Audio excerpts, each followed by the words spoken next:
There's been a civil war waging for the last 2 years, and those asylum seekers or economic migrants who make it from Sudan to the UK have a 99% chance of being given leave to remain. So I spent several hours talking to immigration chiefs here in Benghazi on the east side of Libya. The Libyan National Army has a very good grip on the immigration problem, albeit fighting against a huge crisis with limited resources.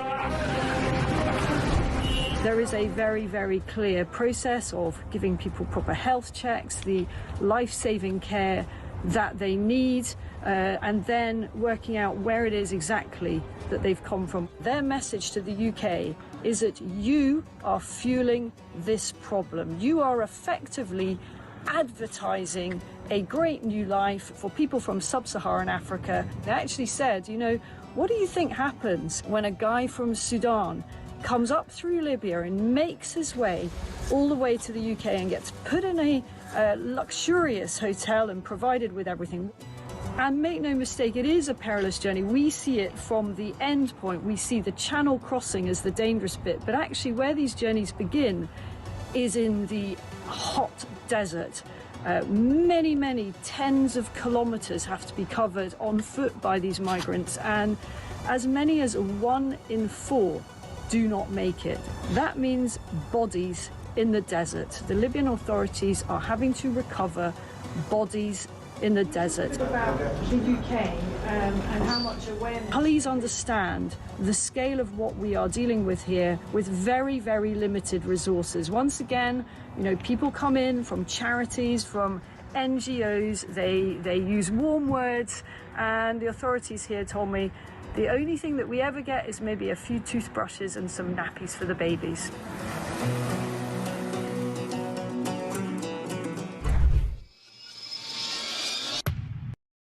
Across the UK, on DAB+, on YouTube, on your mobile, and on your side. This is Talk.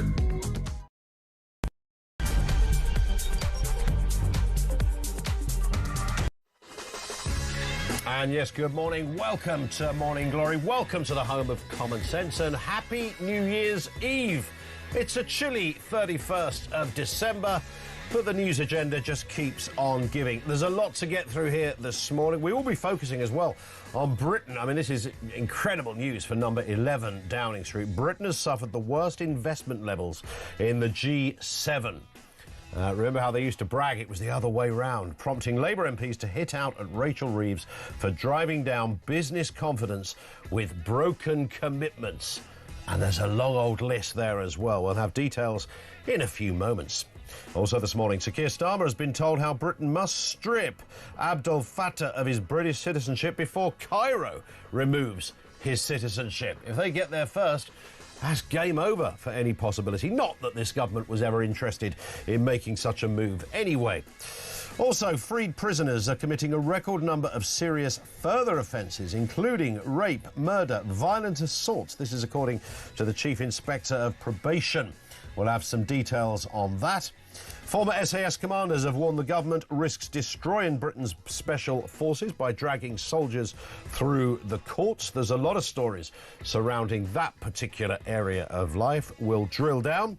And millions of patients are going to A&E departments across the country with minor ailments like headaches, sore throats, even blocked noses and hiccups. What you wonder about your fellow Brit from time to time. We'll look at that a little later. Everything you need to know. We'll bring you all the breaking news, of course. Ways to get in touch, very simple, 0344 499 1000. You can leave a voice note there as well. And you can message on 87222. Now, I know I bang on about government ineptitude a lot, but come on, this lot do give us a bit of an open goal on an hourly basis. Adding to that grim list today comes chapter 1056 of Keir Starmer's government's inability to read the room and do the right thing. Asylum seekers will be housed in newly built council houses as part of a push to end the use of asylum hotels. Want to get rid of the hotels, sort the problem out. I know what we do, because lots of people have been protesting at the hotels saying, you know, this isn't right, not in our neck of the woods, a bit weird, you know, 300-400 men suddenly show up in our postcode, don't know who the heck they are, not a good look. Surely if the local authority and the courts can stop this, then we'll be free of the problem. No. It was never going to work like that, because around 200 local authorities have now indicated an interest in a government pilot scheme that would fund the building, are you ready for this, of new properties. The building of new properties, or at the very least the refurbishment of existing ones to make room for asylum seekers.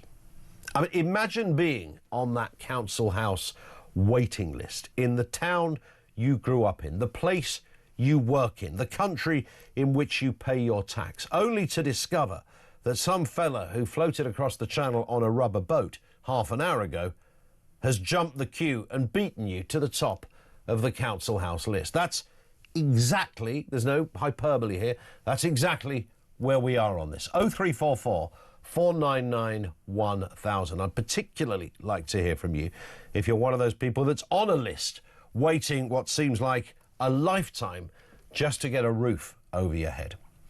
Chloe Dobbs is with us, political commentator, to talk us through the big stories of the day. And, I mean, they don't really come much bigger than this. I mean, this is almost one of those stories we go, no, sure, they're not. Well, they're going to build houses specifically for people coming across the channel. Yes, they are.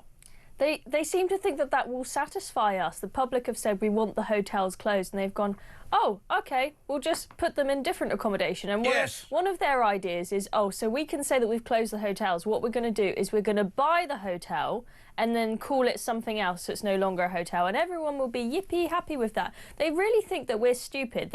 We've had ever since Labour came into power, they'll give us statistics to make it sound like they're doing things, and they think that we're dumb enough to fall for it. So they kept on boasting about the fact that they'd deported, 35,000 people that haven't been here. You said, Starmer, you said it in front of Trump, we've deported 35,000 people who haven't been here, who shouldn't be here, therefore we are stopping the boats. And I'm like, hang on, we're not stupid. We know those people you've deported are not people that came on boats. Yes. But they think that we're dumb enough to fall for it. And I think what's going to happen with these council houses is that they will be fast-tracked. So as you will know, and anyone will know, is that building a house, getting the planning permission to build a house is a long, painstaking process. It is impossible. They will reject you for anything and everything. But at the hotel in Epping, when the High Court initially said you have to close the hotel, it was on the basis that the hotel wasn't in line with planning laws, because there are laws that the hotel... It was the use of it, wasn't it? Yeah, it needs to be open to all of the public, not closed to migrants. It's short stays only. But then when that got overruled, the basis was the Home Office's statutory requirement to house migrants supersedes the planning laws. So I think when it comes to these council houses, there's a chance they won't even have to adhere to any planning laws. They can just build them straight away on the basis that they are fulfilling their statutory duty to house refugees. But then for the rest of us that want somewhere to live, you've got to adhere to every single rule. It's one rule for us and another rule for the Home Office. There's 1.3 million people waiting for social housing. That's the highest since 2014. So the list keeps going on. There's currently 36,000 asylum seekers in hotels and around about 71,000 in private sector, what they call dispersal accommodation, so private landlords, etc.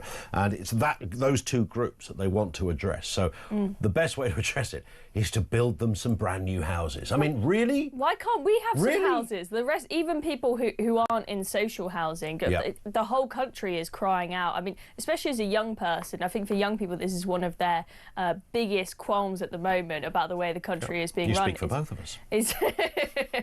Is that the chances of ever owning your own home that's bigger than the size of a shoebox is just for the birds. You've got to be a millionaire. And it becomes more distant almost by the year. So yeah, and then if it's the case that someone who has just rocked up on a boat can be handed a house free of charge, built super fast for them, it's just an absolute slap in the face. And even if you don't end up in a brand new house, I mean, the point that's being missed here, and you rightly said it, Chloe, at the very beginning, and I thought, dude, are the government really this stupid? And yes, they are.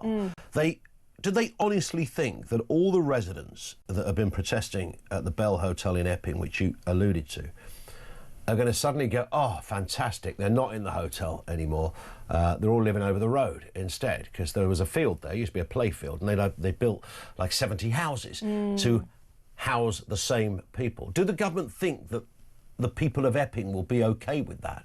That they'll be patting the government on the back and saying, thank you so much, Keir, you solved the problem, Governor? I can't imagine.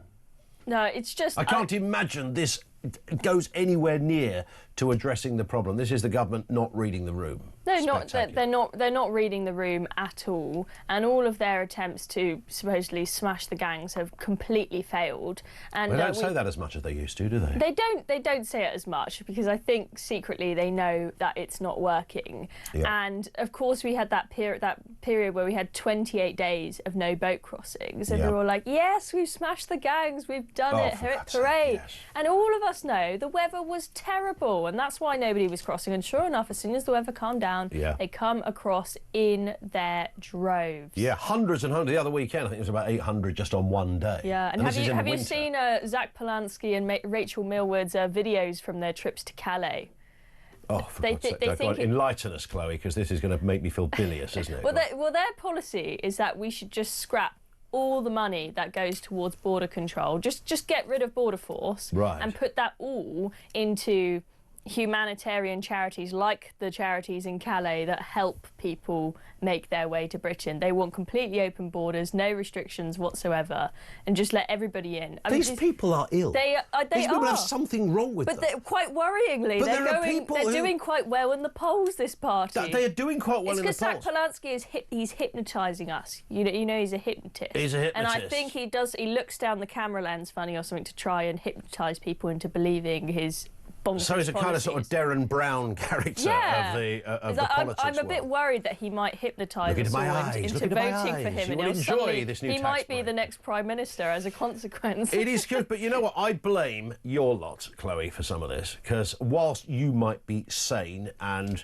relatively normal, I think it's fair to say your cohort, your age group, and Finn was telling me this, he's similar territory, he's 24, that group are loving the Greens. They're loving the Green Party, because they used to love a bit of Corbyn, didn't they? They're loving the Polanski. Yes, young women especially. So you've got a lot of young people rejecting the main parties, and you've got a lot of young men drifting to Reform and a lot of young women drifting to the Greens. And young men and women are moving further and further apart politically. Who says there's no gender gap? Not a pay gap, it's just a political one. It's a political gap, It's just a political one. It is interesting. What I find fascinating about Polanski is that they're sort of talking about him with this, green populism. So he's apparently trying to do a kind of left-wing version of Farage by coming up with stuff that by having an ounce of personality. That's one reason why they're doing so well in the polls, is that it does... I don't think that Zach Polanski has the most vibrant personality. Well, that's my point. I don't think he's anywhere near as vibrant as Farage. It's not vibrant at all. To be more charismatic than Keir Starmer doesn't take much. Yeah. And that's what's happened, is it's refreshing to hear a politician, even if their policies are as bonkers as his. I enjoy listening to him more than Keir Starmer, because it's a bit more interesting than watching paint dry, you know? But he's not. I don't think he is a good performer, Polanski. I don't think he's very good. But I know we shouldn't. He's vaguely more interesting than Keir Starmer, in that Keir Starmer sounds like a robot, and he sounds slightly less of a robot. I mean, what a thing to have on your business card. I sound slightly less of a robot than Keir Starmer. I mean, that's but where we're at. But it's clearly working for him. He doesn't even. I don't even think he looks the part. You know, politics is often about optics, rightly or wrongly. We live in the 21st century. You've got to kind of look the part. You've got to have the gait and the swagger. You've got to have the delivery, the mesmeric nature of how you impart information. You've got to have all of those things. If Zach Polanski moved into your street, if it was my nan would be looking through the curtains going, I bet he's on a list. That's what she'd be saying.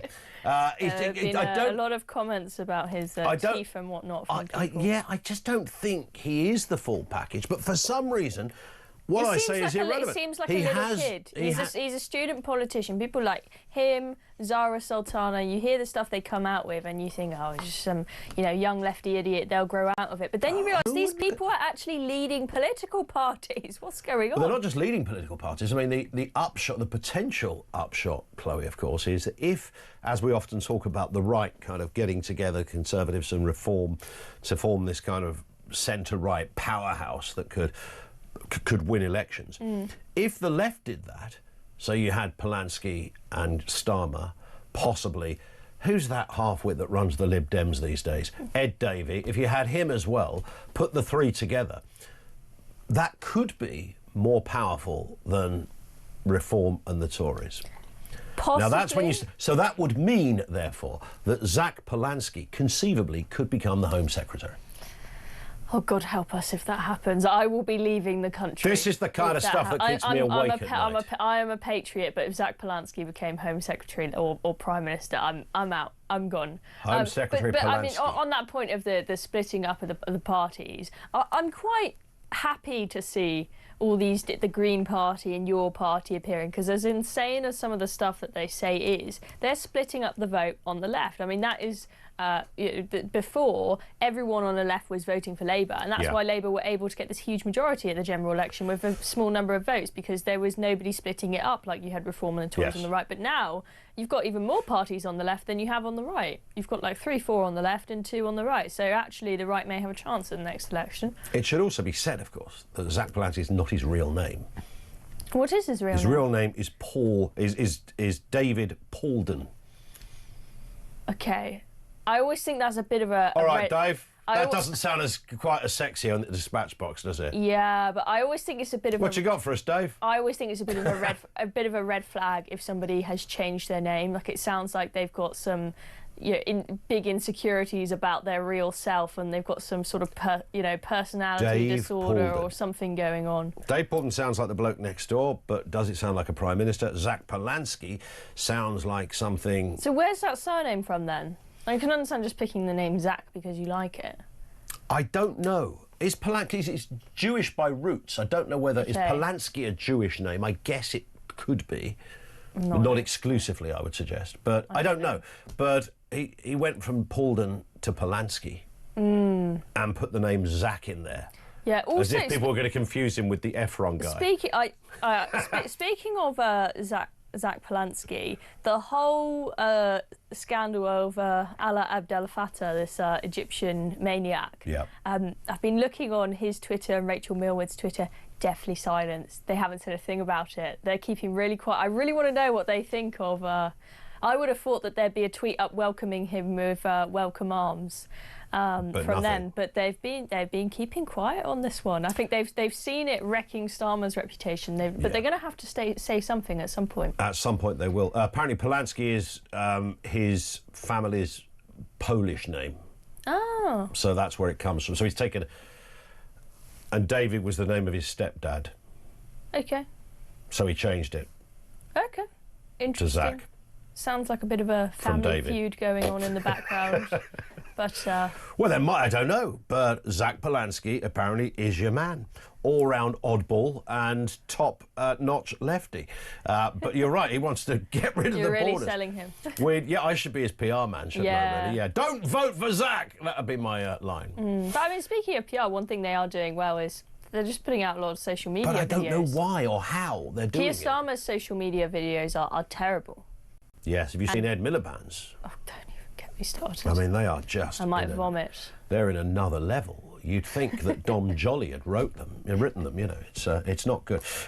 We're going to take a brief pause, back with more from Chloe in a couple of moments. 0344 499 1000 is where you'll find us. Your comments as well on the council house revolution. Yes, they're going to build, baby. That's what they're going to do, but not for you. For people who float across the channel on a rubber boat, they'll get a house. You might be at the bottom of the list. Are you on the waiting list for social housing? If so, how long have you been there? Maybe one of your kids is on the list. And obviously there's people with families as well on the list and can't get a brick or a bit of mortar for love nor money. 0344 499 1000. You can leave a voice note there as well. 6:20. This is Talk.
Across the UK. On DAB+. On YouTube. On your mobile.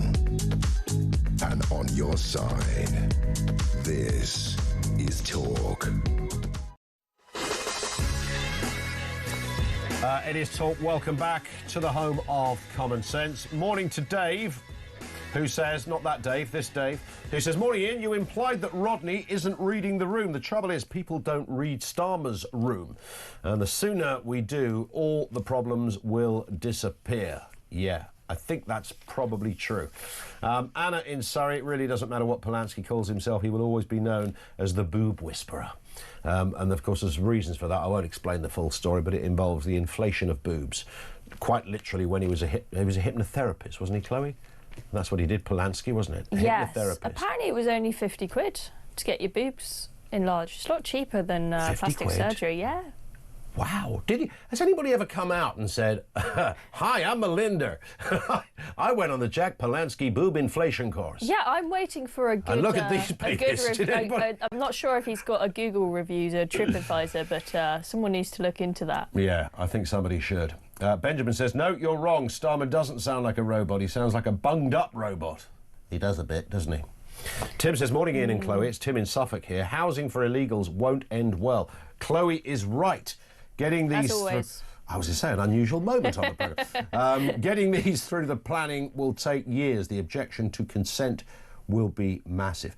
But will they just bulldoze the planning laws? Because yeah, exactly. That's what I'm saying. They will say that the statutory, the precedent that's been set after the Epping case is they have a statutory duty to house asylum seekers, and that trumps all planning laws in their mind. Exactly that. Exactly that. And they've already said, haven't they? I mean, sometimes for good reason, when it comes to just domestic building anyway, that they will, tear up stupid planning rules. And that's fine if you're doing it for good reason and it's the right area. But for something like this, I'm not absolutely sure. Yeah, the other loophole they've been taking advantage of, by the sounds of it, is the Crowborough barracks, where they want to house asylum seekers. My understanding is that so that's being challenged by the residents on the basis that they haven't consulted them and told them what they need to about it. And I think that the law that they're using to not tell the residents what they need to about it is because for military sites you're allowed to have secrecy about what is going on there, because normally it's state sensitive information. But obviously this isn't, but because it's a military site, they're able to use that loophole. So they're being very sneaky. There's going to be a lot of loopholes in this story, I promise you. Here's another one that should have you choking on your Frosties in the morning. Freed prisoners committed a record 872 serious further offences throughout the course of 2024 to 2025. That's the highest since records began. And we're not talking about people who did a bit of shoplifting down the Apple store. These are murders, rapes, sexual assaults, etc. Notifications rose 13% from 770 and 51% on 577. Probation supervised offenders responsible for almost 900 violent crimes. And the key point of that is probation supervised offenders. These are the people that prisoners that probation services have got their eye on. Yeah, I mean, I think the average rate of reoffending for any criminal coming out of prison is 38%, so it's already quite high as it is, the chance of reoffending.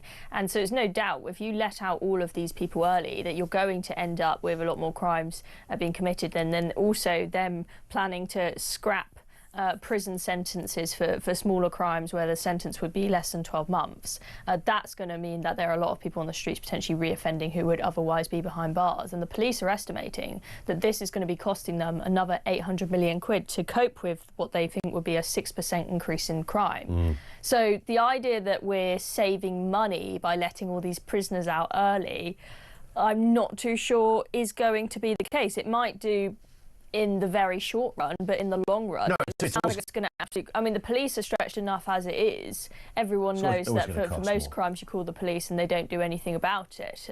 Unless someone literally gets murdered, they won't turn up. And this is just making matters worse. And yes, the prison service is stretched, and I sympathise with Labour for the fact that they inherited a difficult situation with the prisons, but I don't think that their approach is right. I mean, the basic, obvious first thing that they should do to free up prison space is take the 12,000 foreign offenders that are in there and deport them. Be gone. But instead we're letting out Brits who should still be behind bars. And the elements of this, and I talk about this all the time, I stand to be educated on the problem with the electronic tag, which to me is staring us in the face. It's not the full solution, but a big solution. You know, if my dog can be tagged, and I know where that... But if I pick up my phone now, I can tell you exactly where the dog is. Okay. Anywhere in the house. Oh, that's quite good. There you go. She's in turret number 1 at the moment. Wow. Turret? Yes, castle. Peering out... Dover. Peering out across the channel. She barks when she sees a boat. Oh, she's our but if you can track a dog and a pet, I'm pretty sure the electronic tag that's been around forever. Apparently they weren't perfect when they first came out. People could cut through them or find electronic workarounds on the system. But surely everyone who is released from jail would be on a tag and a curfew. And I've long said a tag and a curfew has to be, unless there's something about human behaviour, technology and life that I've missed. A curfew and a tag, surely. So you're a kid, you're 16, you're caught carrying a knife. It's not a big machete, but you're caught carrying a knife. You're not going to go to jail, but you should be tagged and curfewed. Yeah. Now that's very easy. Somebody in a building somewhere will go, oh look, little dodge pot Mick, he's gone rogue, he's left the house, it's gone 5 p.m, he should be indoors. Send him round there. The old Bill go round with a little detector. There's Mick over there. He's in the park smoking a big one. So we grab him, pick him up, take him back to jail or wherever. I mean... Sorry, am I simplifying something here? That sounds to me like it won't be the full answer. There will be people who abuse it. There will be people who ignore it and do a runner. But it has to surely be something in the bigger picture. Yeah, and we've had all of these people disappearing from places like Wandsworth Prison, not because they've, well, apart from Daniel Khalif, we've had all these people escape, well, not because they've actually escaped, but because they've been accidentally released. If it was the case that when you're released, you're automatically put on a tag for a while at least, then these people who went missing, we wouldn't have had to have had all of these manhunts. We would have known exactly where they are. But apparently, Serco, who are often put in charge of not just the migrant hotels, but all of the electronic tagging, apparently they find it really difficult and they keep on messing it up. So I don't know why it's so difficult. If you find it really difficult, maybe you shouldn't be doing that job. Well, shouldn't be offering your services to governments. I mean, this is the thing is, it can be good, of course, to have private contractors running government services, but that only works well when there is genuine A, competition, and B, accountability. So if you're doing a bad job, you say, off you go, we're getting another contractor. But what happens is that there is no accountability, and they keep getting the contracts, no matter how bad of a job they do.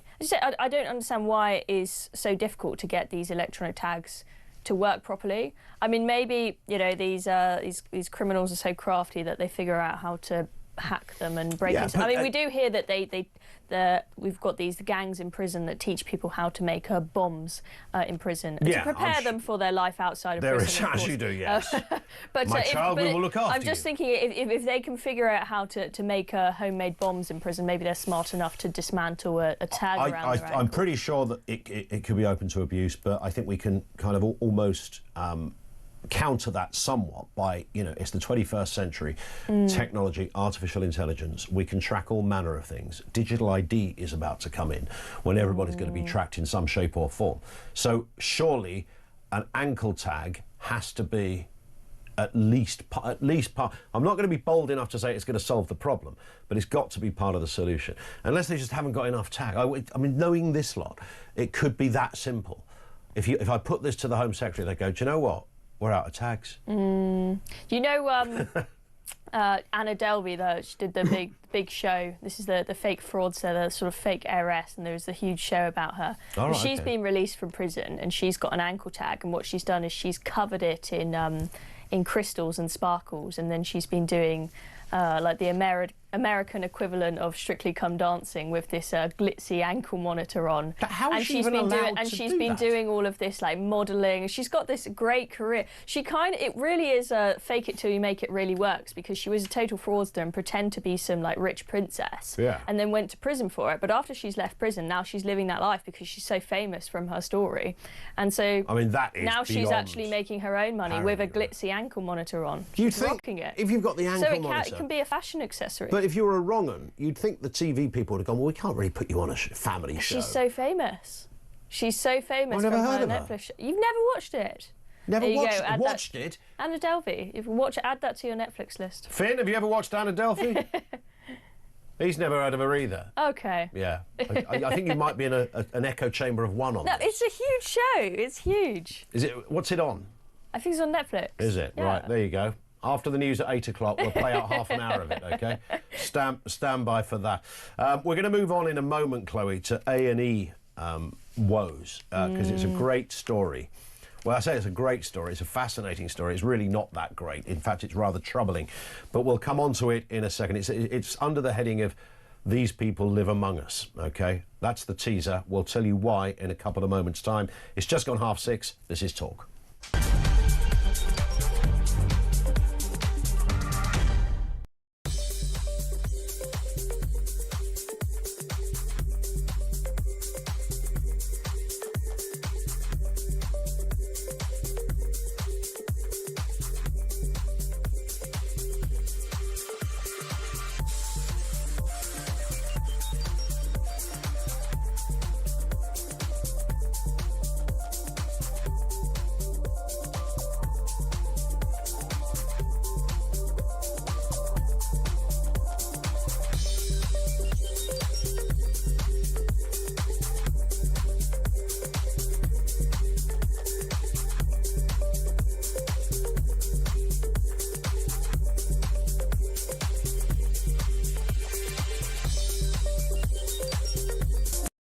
Across the UK, on DAB+,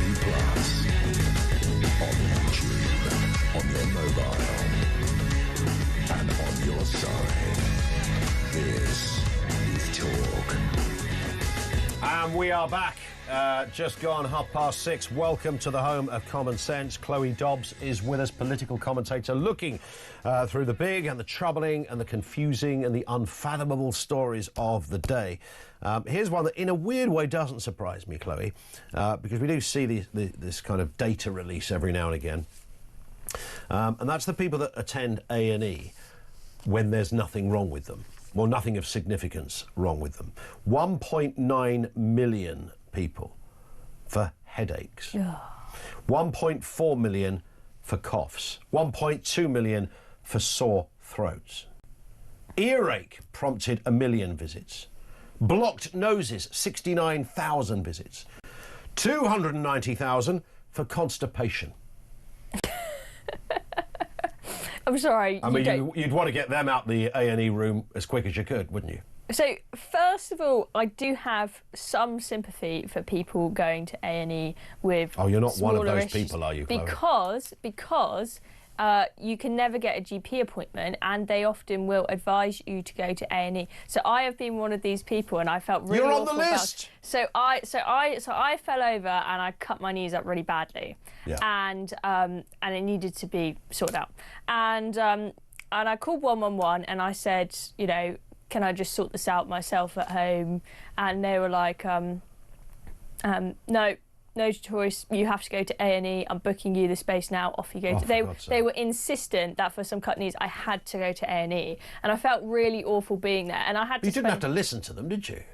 You could have gone. Oh, actually, I've just grazed my knee. No, they needed to be cleaned, and I was like, well, can I just do it myself at home? And they're like, no, absolutely not. You won't do a good enough job yourself. You have to go to A&E. But I felt really awful being in A&E with a pair of cut knees when there are people there with bigger issues. So I have some sympathy. But if you have got a headache or a sore throat, just go to Boots. Get some throat spray from Boots. Okay, go use ChatGPT. Better than most doctors. Although they are clamping down on that now, saying ChatGPT can't give you medical advice anymore. But I often find, because when you speak to the GP, they want to get rid of you as quick as can in 2 minutes, and so they don't look into your problem properly. Whereas ChatGPT will give you the most detailed thing in the world. But I think that there was some girl used ChatGPT as her therapist, and she then ended up killing herself. And so then, after that, they're saying ChatGPT can't give out medical advice anymore. And so now it's getting stricter.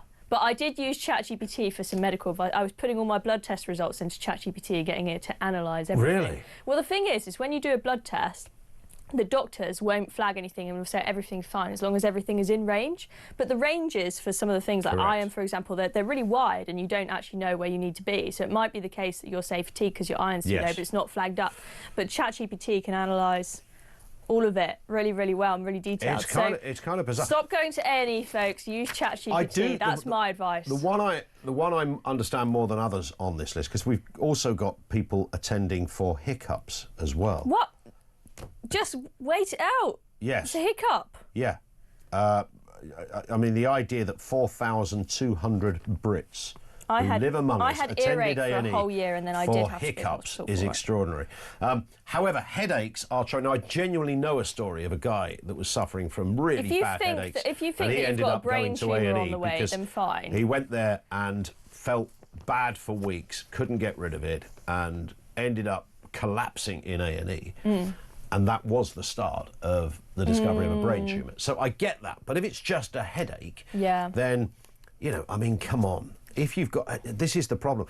But that's the thing is you'll call 111 and they will say, oh, you've got a headache, go to A&E. Also, boringly, I've had to do a bunch of first aid courses.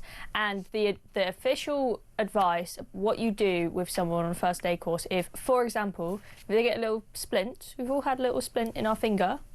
A splint? You know, when you have like a little bit of dirt in your finger, you need to squeeze it out with a tweezer. That's a splinter. Splinter, yes, that's what I mean. Not splint, splinters. That's what I meant to say. I don't know why I said the word splint. But I thought it was new street talk for a splinter. The official advice on the first aid course is you do not touch it, you do not get the tweezers out, you call an ambulance. You call an ambulance for a splinter? And you call an ambulance if Get out of here. Yeah.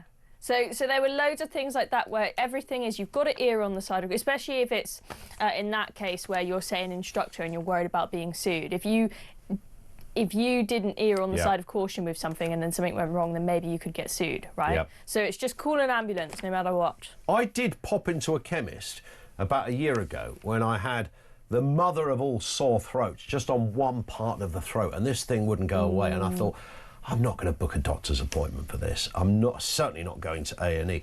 And I quite literally happened to be walking past my local chemist. I thought, I've never done this before. I'm going to go in. And I walked in and I said, can I speak to a pharmacist? It's about a sore throat issue. Well, yeah, sure, no problem at all. Went to this room, woman got her pen torch out, had a little look in the throat. She said, it's an inflamed tonsil, don't worry. You need a packet of these, it'll be gone in 48 hours. And it was. I felt really proud of that. I thought, that's how we're meant to use the system. Yeah, there's a lot of stuff that you could just go into. I've had many times I've gone into Boots and I've asked for advice. America is a lot better at this. So in order to be a pharmacist in the US, it is almost as high ranked as being a doctor. You do years and years to qualify for it, and for most cases you can go into a pharmacist and get really professional help, whereas here you've got to go to either a doctor or it seems like in most cases you've got to go to A&E to get help for anything. Yeah, and that's the problem. You can see why some people do it, but I just think there are professional patients out there that will, the minute something is slightly wrong, they love a bit of medication. They quite like being in A&E. I took somebody else to A&E about a year or two ago, and it was about a 9-hour wait. Someone left me a message yesterday saying they had to wait 17 hours in A&E. Yeah, you hear that quite regularly. It's insane. And in a weird way, you kind of hope it was significant enough, because you don't want somebody to be ill if they're not, but you kind of think, well, fingers crossed it was the right use of 17 hours.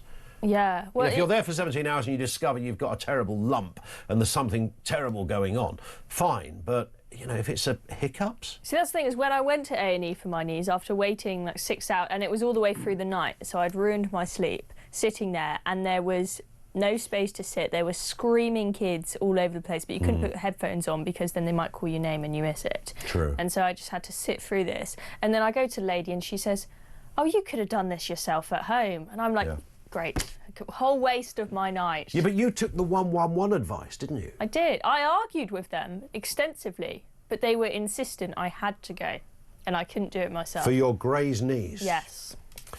Well, here's another one that will graze your brain, and that is the use of taxpayers' money on stuff that you really couldn't make up. UK Research and Innovation Funding, it's called, the UKRI, for the aficionados out there, includes millions of projects spent on just the most ridiculous TikTok areas of dance life. study. Well, I was about to say, that's the greatest example, I think, in Coventry, a TikTok dance study dance session costing £199,000. Wow. And 247 grand on Queer Nature's research on animals and sexuality. I have a friend who did his master's on gay crickets, and apparently he told me if I mention it on air, he can show them the clip and he gets more funding for his gay crickets research. Right. Because he shows it gets more media coverage, therefore it's important. He might get some cash. I don't know much about the simply sex life of mentioning the a gay cricket. crickets. But I'm guessing a cricket wouldn't really care where it went, frankly. Skanky old things. They wouldn't. They are nut jobs, aren't they, crickets? I mean, what are they all about for a start? But nonetheless, the idea that somebody got £247,000 to study queer nature, animals and their sexuality. The other thing on the front of the Telegraph is apparently taxpayers have forked out 41 million quid for this sex bot for Kenyans. So it's this AI tool, and this is how they describe it. It's a Nena chatbot that is a pleasure-orientated digital companion for young people exploring sexual health. And we have spent 41 million quid in a UK aid programme on that. So is it a programme or is it a physical thing? I know. There's this. And is it good looking? Well, I'm a bloke. Sorry, I've got to ask that question. So there is. My friends were mucking about. There is this app where I can't remember what it's called, but it will give you like a fake AI girlfriend or boyfriend, and you can chat to it and you can talk dirty to it. Really? Yeah, and so you have all this sexy chat. But it's to an app. Yes, and my friends were messing around with this. Isn't the experience rather diluted we by the fact that we it's were an at app? a restaurant, and then the waiter came to take the food, and my friends were mucking about with this app, and so they put the phone away while the waiter comes over, not realising that AI is still listening and talking. And then the waiter says, like, "Oh, is there anything else I can do for you?" And the AI, I can't remember exactly what it said, but it responded with something very dirty to the waiter. Yes. It's Finn's most used app. I Did you know was that? shocked by how far that thing went. I was there. We were in hysterics. But Finn's got the premium. It's unbelievable what AI can do. He upgraded. But we're all paying for it for these Kenyans, apparently. Apparently, they don't need clean water in Kenya. They just need AI sex bots. AI sex bots. Yes, £100 a day Finn pays for subscriptions. He gets a very specific service. I think it involves crickets. I don't know. I'm just guessing. Yeah, I mean, it is fascinating when it comes to these decisions. And I come back to the example I always give. So somebody's given further grants, by the way. This is all under the UK Research and Innovation Funding. Includes 1.1 million for intersectional inclusion. What does that even mean? Well, intersectionality is one of those areas, isn't it, where this is how you build your oppression points. So if you are... for example, the most simplest example would be if you're a woman, then you have an extra oppression point over a man. So if you're a black woman, then you have 2 points. If you're a gay black woman, you have 3. If you're a gay black woman with 1 leg, I'm not making this up, by the way. Then you have no hope 4. in life. So on and on you go, and that sort of intersectionality. You don't have 4 limbs. 4. You said you've got 4. I said you don't have 4 limbs. No points. Not lives. I was joking. 4 points. 1.1 million for inclusive histories. 841,000 on European gay porn history. That's just ridiculous. That's utterly ridiculous. I'm not homophobic, but we do not need a load of research on gay porn history. Why? That's insane. I'm trying to work out which country you would major in on this. If it's European, who are you likely to be looking at going, yeah, I think they probably produced, over the years, more gay porn than anyone else? I don't know. Could be that. I don't know which country is the gayest. I think the Russians. There would be a black market, but not a public market for that.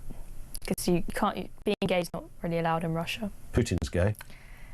Maybe secretly. I mean, he isn't, but it's Starting probably... a rumour there. Don't start a rumour that starts World War III. He might get annoyed about that. Well, that's why I'm comment and saying just it, because send I know if you're someone way. like Putin, that's probably the worst thing you could say to him, curiously. So the fact that Vladimir Putin is a practising and raging homosexual. I think it's just a matter that should be broadcast as, on a regular basis. Stop trying to start World War III. Yeah. I mean, it's fine. And the fact that when he came here, Old Compton Street was the first place he went to, that's fine as well. There's nothing wrong with that. GAY opens especially for Vladimir Putin when he's on European soil. There you go. Maybe that's where the research money went. It's extraordinary, these examples. But my point was, just very briefly, is why does nobody around the table, when they're coming up with this funding, go, is this OK? Why are we giving money to these causes? Does nobody in the meeting... There must be a meeting where they decide we're going to give some money to TikTok dance studies or queer nature or inclusive histories or European gay porn. Someone in the room must go, this ain't right, bruv. Somebody must say that, surely.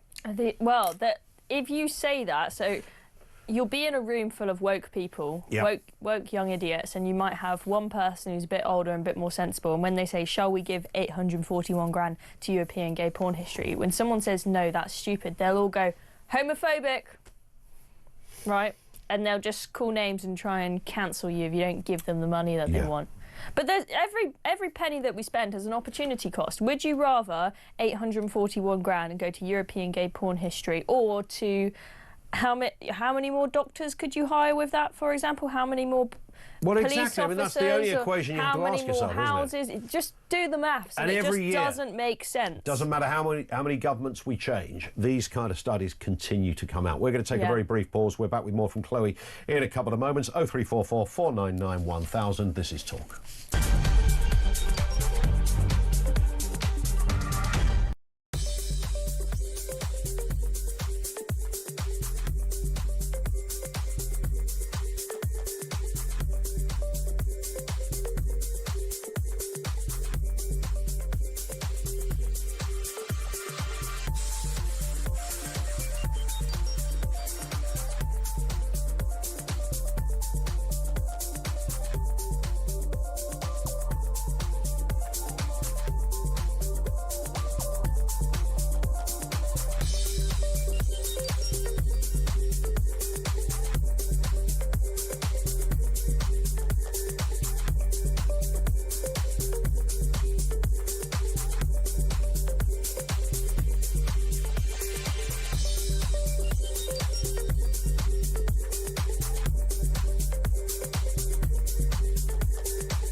Across the UK, on DAB+, on YouTube, on your mobile, and on your side. This is Talk. A lot of comment coming through on A&E wastage. This comes from David. It says, morning, Ian. Chloe's knee story perfectly illustrates the issue. Phoning 111 for cut knees is ridiculous. Get a grip, people. Stop phoning a service whose default is to send you to A&E. Use your common sense and put a plaster on it. This is aimed at you, Chloe.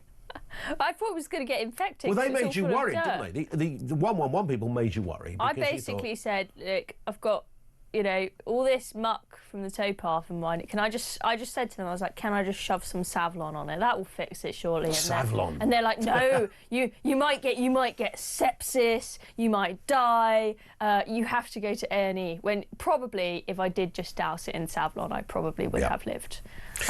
This one here from Tony in Stoke-on-Trent, I think is going to probably start a theme that's going to run for the whole morning. And you'll find out why in a moment. He says, I can't believe the statistics on people using A&E for headaches and sore throats. No wonder the waiting lists are so high. But for hiccups, I've known people drink water upside down and all sorts of things. To 100% get rid of hiccups every time, here we go. This is the one. Take a deep breath. I can tell you, I can stop you there, Tony. Doesn't work. Tried it many times. Almost died. I was in a state of... In fact, my worry of dying while holding my breath was that somebody would have turned up and thought he was in the middle of some kind of act. So I thought, you know, I don't want to be that bloke. So be careful. So get rid of it. He says, take a deep breath. Hold it for 30 seconds, breathe out, and immediately repeat this process. Do this 3 times on the trot, and your reflux will reset. No more hiccups. There we go. No need for A&E. I've never thought of even going to a pharmacist for hiccups, right? They are weird, aren't they, when you think about it? Yeah, but who... Seem to have got a weird name. It's just a little bit. It's just a little bit annoying. No one thinks, oh my gosh, I might die because I've got hiccups. You just get through it. Yeah, it's just a weird... It's the weirdest thing. Why does the body do that thing? This bizarre reflux. So Tony clearly swears by this method of getting rid of it, and people say, you know, we do it with the kids. You know, my little boy, I say, you know, hold your breath. I say it, I don't really believe it. I just say, hold your breath. And of course he does, because he's 7. He's like joins in with this like a military order, and he holds his breath, and his cheeks are all inflated. And then he stops holding his breath, going, "Can I stop now?" It's like, no, by asking me that question, you've stopped. I do sometimes worry what would happen if one of us got hiccups on air, and you had the whole show of you going. You're better at doing it than I can't do it. I do that for the whole show. People have different types of hiccups. It's like people have different types of sneezing. You know the overtly macho sneeze. Some people cause an earthquake when they sneeze. Well, because they cough when they sneeze. It's like, and there's a cough that goes with it. And they splutter all over everybody. Well, my mate doesn't I think splutter, they can control it. but he just makes a heck of a noise. Peter Cardwell is known as when it comes to volume, he can sneeze so loud you think an alarm's gone off. Oh my gosh. It's like, oh, that must be the nuclear alarm's gone off in the building. That's just Cardwell on the sneeze. Extraordinary. I think maybe we'll get another story in, but certainly nearly finally. 7 former SAS commanders have warned that Labour's Troubles Bill could destroy special forces by exposing veterans to vexatious lawfare. Let's have a listen to the Defence Secretary. This is John Healey speaking just a few months ago on his plans for British defence. A plan to put the men and women of our armed forces at the heart of our defence plans. Better pay, better kit, better housing. Through the SDR, we will make our armed forces stronger and the British people safer. Well, that's the idea, but it doesn't help when decades ago you were out doing your job, and if you're in the SAS, it's a fairly dark place on occasions to be. I mean, most of the time you sat around, you know, waiting for an instruction, but when you have to move, you know, these guys have to do some pretty challenging and grubby stuff. And then fast forward, when you're 70 years old, you get a knock at the door from Plod going, oh, you know that manoeuvre you were on in the Middle East? Yeah, you're under arrest now for assault or something like that. And you're dragged through the courts as a result. This is happening. Of course, there was a recent case known as Soldier F, who's in his 70s, a paratrooper. He was cleared when the evidence fell so well short in court that it was almost laughable. Yeah, I mean, first of all, for people like Soldier F who have had their cases drawn out for years and years and years, for decades, for them just mentally, that the toll that anyone who's got a legal case that is caught up in the courts, don't understand that the kind of purgatory that puts you through. When you've had this going on for decades and decades, and you're essentially being accused of being some kind of evil murderer when you're just trying to do your job, it's absolutely debilitating mentally. And then the impacts for this on the armed forces and on the SAS is that it means that people will be terrified to take up a job where they have to make split-second decisions, which often may involve killing people, and they have to worry that they may be held to account for that and potentially have their lives ruined and thrown in prison. No one's going to want to do that job. Or people will do that job, but they won't do the risky, daring things that are necessary to take care of some of the terrifying enemies that we have out there. So when this comes at the same time as Labour in the budget, they didn't really announce anything for defence. They had told Trump that they're going to increase the share of GDP. They want Europe to start doing their bit and paying for their own defence. We told Trump, yes, we're on your side and we're going to do that. And then in the budget, they just didn't really bother to announce anything to increase the defence budget. There was a story yesterday saying that we're something like 800 billion behind on defence, which is absolutely astonishable. Slightly short of the target. It's absolutely astonishable amount of money. I don't know how enough Rachel Reeves would ever find that amount, but we're just not in any position to defend ourselves at the moment. And this, on top of that, our derelict armed forces, just makes the situation even worse. Yeah. Let's finish with a couple of messages here. Sharon says, "Good morning, Ian and lovely Chloe." What's that all about? It might be my friend Sharon that watches. Possibly. Shazza is watching. It might, unless it's a different Sharon, I don't know. Well, there are many Sharons out there. There's no lovely Ian, it's just morning but that Ian might be why there's lovely Chloe. The lovely sexism Chloe going on at this time of the morning. Anyway, Sharon says, "Morning Ian and lovely Chloe. So British taxpayers are funding all this for Kenya. I thought the UK didn't have any money. British people are suffering in this country, yet this government isn't giving me my pension money that they stole from me. I'm a WASPy." These were the women that missed out on their pensions, of course, because of the age time it came in. "I worked all of my working life in this country. I didn't work hard for my money to go towards this nonsense." Look, with the WASPy women, I think there are arguments on both sides as to whether you should or you should not compensate them. It's a complicated, it's about cut-off nuanced points, argument. isn't it? But what is clear is that Labour are a bunch of liars who can't stick to their word, because when they were on the opposition benches, they were going around, they were taking all these photos with the WASPy women and saying how desperate they are to compensate them and how the evil Tories haven't given them any money yet. And as soon as we get in, don't worry, we'll compensate you. We'll splash cash at everyone and everything. And sure enough, they get in and they quickly forget about all those promises made. But we still have the photo. We've got the photos of people like Rachel posing with the WASPy women, making all these promises. We'll look after you girls, don't worry. Yeah, clearly not. So that's why people feel betrayed. Yep, here's a message from Brett, who says, "I have a theory about the hiccups. I think it's the body's way of training the anti-choking muscles to keep them sharp in case something goes down the wrong hole." So is this about the Kenyan app, or is this about... I don't know. Maybe they can... I don't know how hiccups became the main talking point. Maybe they can put some money into researching that. I'll tell you how it's become. It's confused me for years. I've done this job forever, and it will always be a subject like that will fill your switchboard above. If you talked about European funding for a harmonised defence mechanism, you'd sit there with a bare switchboard. If you ask how to get rid of hiccups, I promise you, your switchboard will explode. I'm sure. Same every time. Another Sharon says, "This is why the NHS needs to be privatised now, because everybody takes the P because they think it's free. It is not free. It is paid for by the taxpayer." In fact, you wouldn't even have to privatise it. If there was a fee that you had to pay, it might be retrospective. There will even be if it was £5. Yeah, and there will be people who didn't have to pay it. You were exempt from it. Yeah. You could do that. Chloe, we're out of time. Thank you. Happy New Year, by the way. Happy New Year. Chloe Dobbs with us on Talk. We're back with more after the news at 7. That comes next, right here on Talk.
across the UK. On DAB+, on YouTube, on your mobile, and on your side. This is Talk.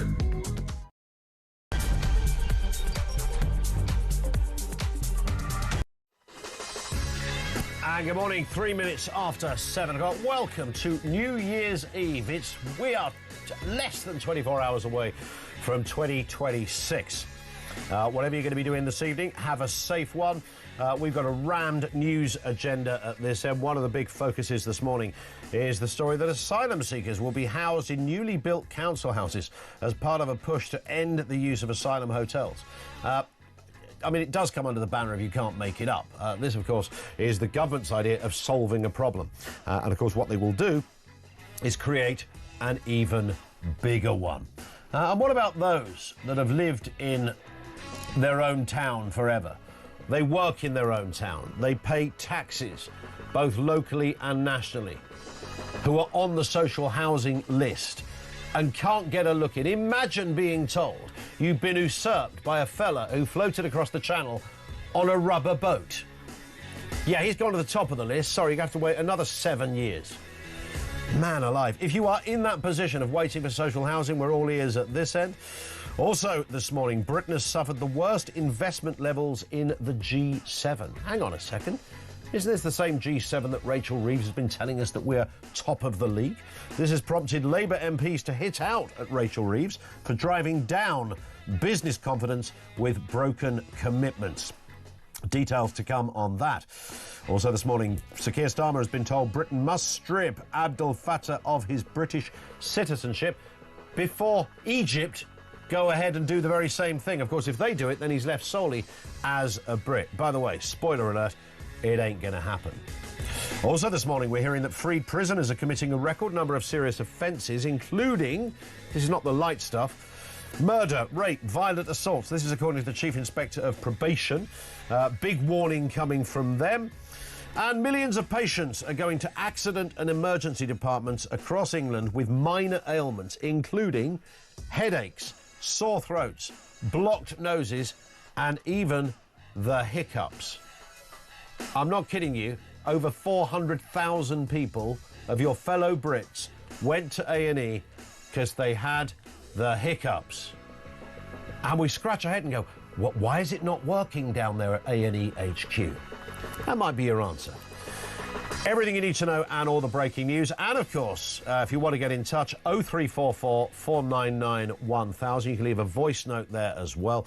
Particularly on that question, your thoughts on the government building more council housing to home the asylum seekers that are going to be taken out of hotels. And somebody in central government genuinely thinks this is solving a problem. It is creating a massive problem. Your thoughts on that, and that's particularly poignant if you are somebody who's on the social housing waiting list. Your stories on that, 0344 499 1000. I told you the hiccup story would get a lot of traction. John's in Liverpool. Morning, John. He says, I have to agree with getting rid of hiccups.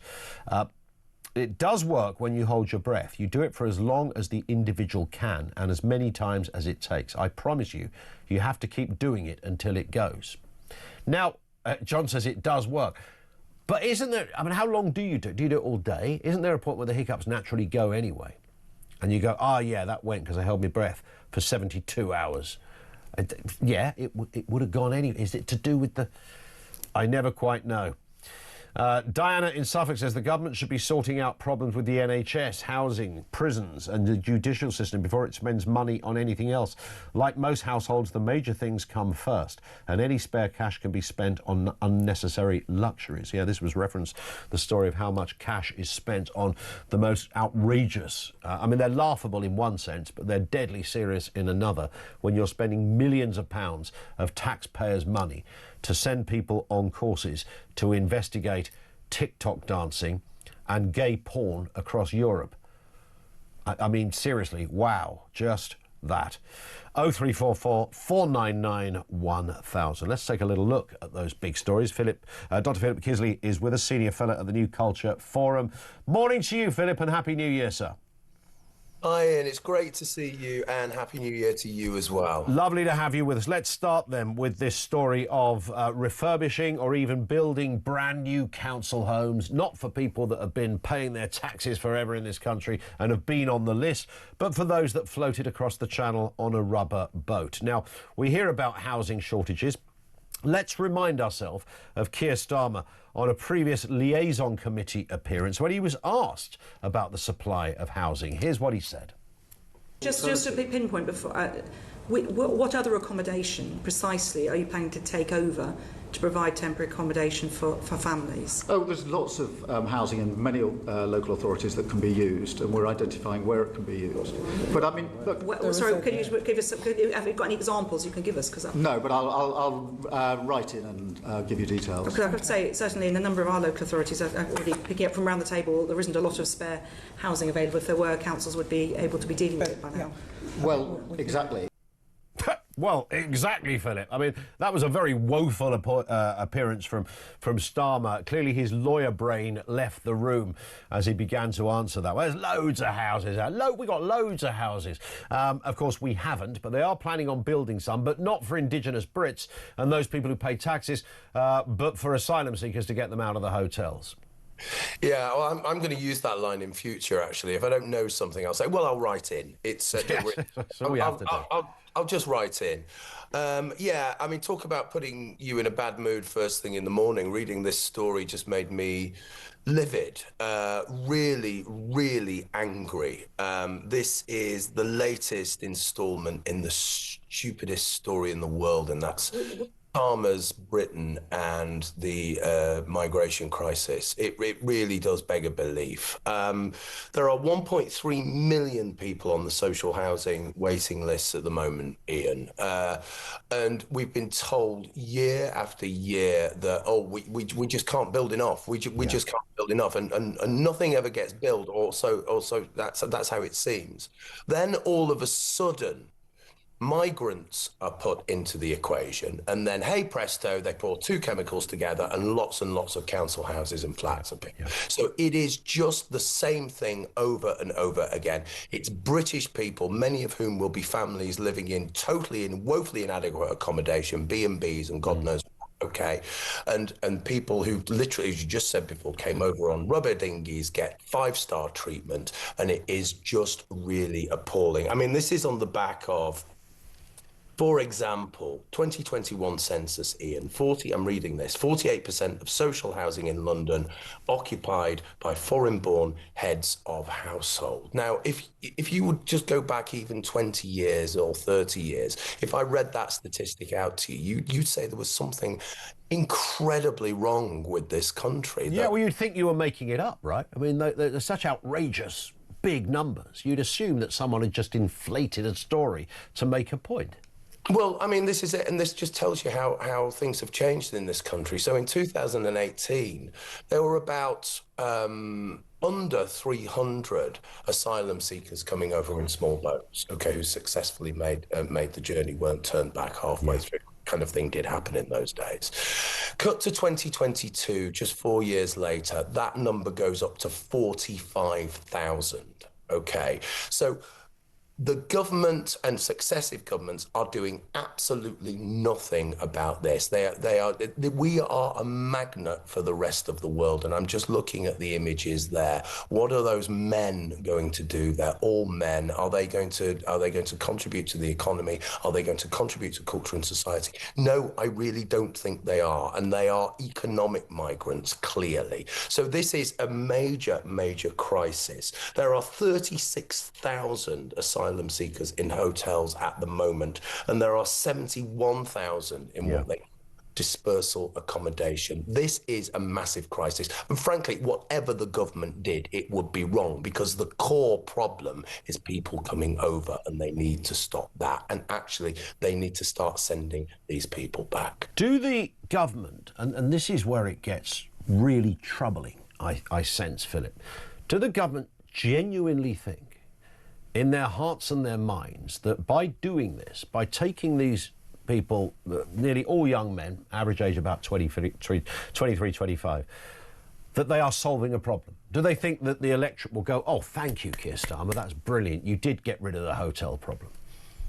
No, I don't think they do, because I don't think they can think that far ahead. I think this government are in 24 hours ahead and nothing more. They are just in rabbit in headlights survival mode, and they can't really do much more. I mean, you know, as I say, let's be honest, there is no solution to this problem within the country. It isn't about building more council houses.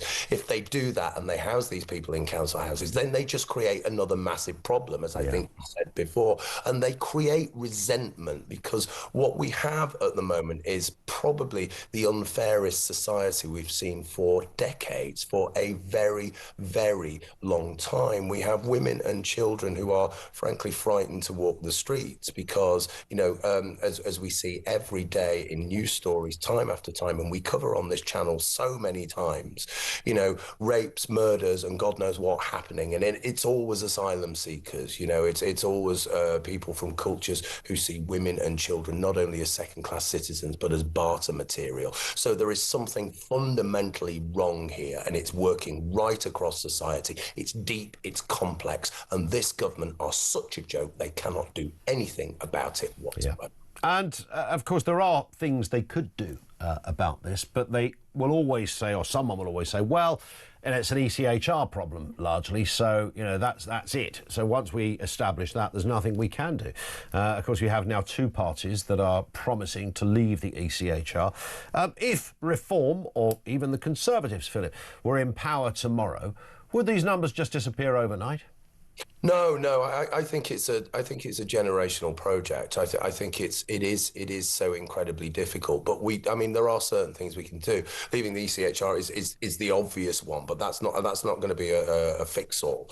Okay, we just need to stop this immigration. We need to tackle it. We need to deal with benefits. We need to stop the pull, you know, the magnet there, which is if we come here, they will not send us back, and we will be okay for life. Not only that, we can have our family coming over. So all of that kind of stuff, which does revolve around the ECHR, but also revolves around benefits. That's the key thing. You stop the benefits, you will stop the boats, and you actually create a hostile environment for economic migrants. It's as simple as that. But no, it won't be solved overnight, and anybody who says it will be is simply not telling the truth. We need to look further than that. We need to look at like the Denmark solution, where they are actually saying, well, you know, we need to send these people back, and we need to do it in a coherent methodological way, which really works, and we're really serious about it. I think the problem is the government is not serious about it, but more than that, the blob, the civil service,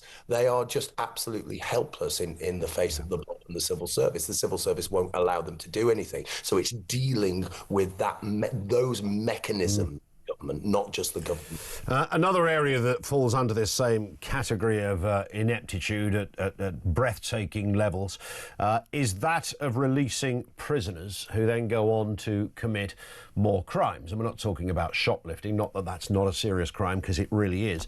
We're talking about the big stuff here, rapes, murder, that kind of stuff. A record 872 freed prisoners went on to commit those serious offences. That is a rise on the previous figure, the highest since records began. In fact, this is according to the Chief Inspector, who has said Martin Jones ordered a 6-month nationwide inspection, citing missed warning signs, inadequate frontline probation units. So there's a probation issue here as well, because many of these people were under supposed supervision of the probation services. You have probation not talking to the local police. It's a complete and utter mess. No one can get it right. And as a result, this idea of freeing people to give more space in prisons is a futile journey, Philip, because many of these end up going back.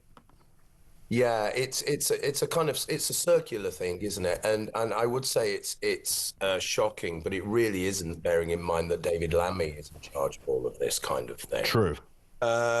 These early release schemes are nothing to do with potential for reoffending. They don't take into account public safety. They are literally about overcrowding. We are putting very, very dangerous people, the most dangerous people into society, in society, back in society, simply because the system cannot hold them, and there seems to be no checks and balances. So that's massively concerning. At the other end of the scale, as you say, the probation service is just completely broken. So these people coming from the living hells that are prison, drug-ridden living hells that are prisons, are just going out there, and the probation service cannot deal with them, okay? They're either really inexperienced or they're just simply not there. There is not enough of them.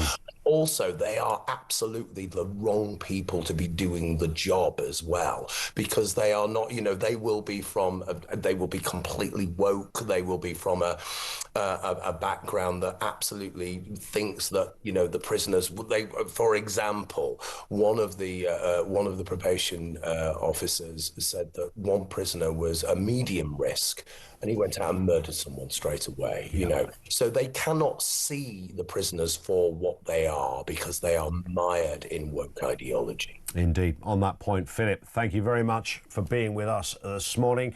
Have a great evening. It is New Year's Eve, of course. He is Dr. Philip Kisley, Senior Fellow at the New Culture Forum. Thank you to him. Loads of comment coming in from you. One from Andy before we go to a break on the housing topic. He says, I'm 56 years old, service disabled veteran. I've been trying for over 14 months to get approved on my local Grantham Council housing list. They keep rejecting me and telling me to go to private rentals, despite no income and no savings, as I'm not a priority. Being divorced with no kids with me, I'm not a priority category, white, veteran, disability impacting my ability to work. 2, join the army at 16, would not join again to fight for this socialist woke government and councils that do not prioritise locals. How could that possibly be that a 56-year-old former veteran who'd served his country, has a disability, perhaps as a result of that service, either way, can't even get on the list? Can't get on the list. You don't qualify to be on the list. But what sort of world have we created here? While simultaneously, matey floats over from Calais and is told, well, firstly, you're going to be in a hotel, and it's not a bad one, by the way, 4 stars, got a pool table, croissants in the morning. And then if that doesn't work out, we're going to take you out of the hotel and we're building a nice house down the road so you and your mates can live in there. I mean, you can't make this stuff up. It is rotten to the core. It should be criminal, frankly. And you should be really fed up with people like Zach Polanski and these morons on the left who think they are doing the right thing because they care. That's what gets them out of bed in the morning, the misbelief that they care more than other people. As if there's only one version of caring and they have the monopoly on it. This is all nonsense stuff. It's got to stop. Will a change of government make a difference? Your thoughts on all of this, particularly with social housing, 0344 499 1000.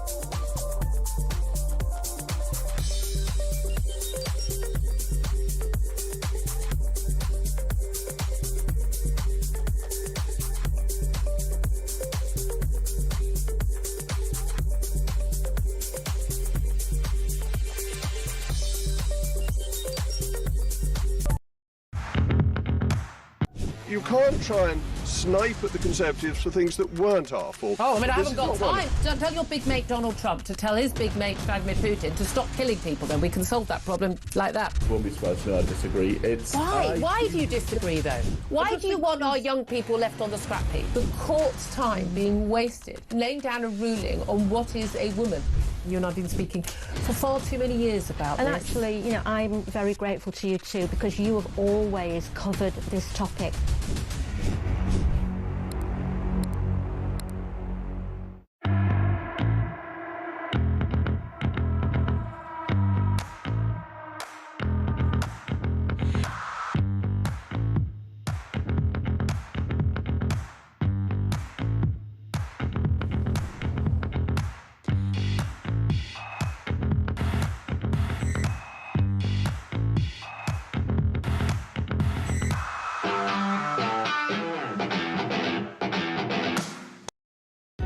across the UK. On DAB+, on YouTube, on your mobile, and on your side. This is Talk.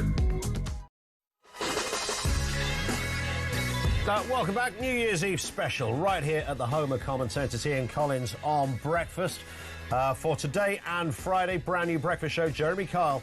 It starts on Monday, the 5th of January 2026. Stick it in your diary and be there. Lots to get through. We're talking about the NHS. We're talking about social housing. We're talking about wasting taxpayers' money on absolutely barking mad initiatives like TikTok dance classes. And that's one of the more palatable ones. We'll talk more on that as well. Let's get a voice note firstly on the NHS. This comes from Pete. As for people going to hospitals with coughs and sniffles and stuff, that's simply because the GP won't see them. Force GPs to see patients, and all this hospital waiting list for going into A&E will drop immensely because people won't need to travel halfway across the town to find out they've only got a cough, rather than just going round the corner and seeing a GP who's meant to be seeing them anyway. I mean, the list is eye-watering. 1.2 million Brits went to A&E with a sore throat, 1 million with an earache, 69,000 with a blocked nose, 4,200 with hiccups, and 290,000 cases of constipation. I think you might have to keep your eye on that one. Let's speak with Roy Lilly, former NHS Trust chairman, regularly helps us out on these kind of stories. Afternoon to you, Roy. It seems that this sort of list comes around every now and again, and we sort of have a bit of a giggle about it, but actually there's nothing really that funny if you're blocking up an A&E department because you've got a little bit of a hiccups. It is, Ian, good morning. Look, it is a problem, and it's a problem for the hospitals as well. I was particularly struck by the headache numbers. There's 1.9 million people over 5 years with a headache went to A&E. And if you do the maths for a moment, I don't want to bamboozle people early in the morning with numbers, but if you divide 1.9 million by 5, which is roughly 5 over 5 years, and then you divide it by 52 to find out the number by the week, and then you divide it by 7 of the number of every day, and then you divide that number by 200 A&E tier 1 A&E hospitals, you end up with 5 people a day turning up in the average A&E with a headache. Now, okay, it's a nuisance, but which one of those 5 people with a headache is a cerebral bleed? Which one's a migraine? Which one needs a new pair of glasses? Which one's an emotional mess, and which one's got meningitis? So from running a hospital point of view, you can't say you've got a headache, pull yourself together and bugger off. You actually have to look after these people. Yeah. And there's no alternative. I mean, I've done it. I've been there and I've seen how difficult it is. And your caller, your voice note caller, is absolutely right. They go into A&E because there isn't anywhere else for them to go. I mean, I'd looked at the numbers again. I'm sorry it's all numbers this morning, but it's important. GPs, have largely closed Saturdays and Sundays. We've got 0.4 of a GP per 1,000 population. If you look across Europe, you're looking at like 3 or 4 per head of population. And we're told to go to the pharmacies. Fine, they're terrific people, highly trained and all the rest of it. But only 8% of them are individual prescribers. Yeah. That means only 8% of them can actually prescribe for you. What is the answer to all of this, Roy?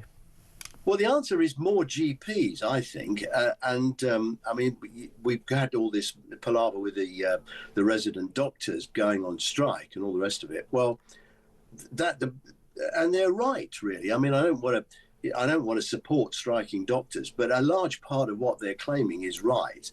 They want to work in the NHS, but the NHS isn't funding the places. I've given you the numbers of numbers of GPs per head of population, and all the rest of it. And it's just not. We just don't have enough of them, and we won't fund enough training places, and so you end up with, second-year doctors clearing off to Australia where the weather's better and they get decent wages and they're looked after a lot better. So those are the problems. They are indeed the problems. Will the solutions be forthcoming in the next few years? We will wait and see, but don't hold your breath. Roy, thank you for your time as ever. Roy Lilly, former NHS Trust chairman. And don't hold your breath, by the way, if you want to cure hiccups. Although it was John, I think, in Liverpool that said, actually, if you do it long enough, it will go. The hiccup remedy subject is live and well right here on the Breakfast Show. By kind of accident, We didn't sit in a big meeting and say, let's do hiccups as our main story. But it does feed into people going to A&E with stuff that really doesn't need... Frankly, a lot of this stuff doesn't even need a pharmacist or a GP. And we've got a bit of a sore throat or the hiccups. A&E, seriously?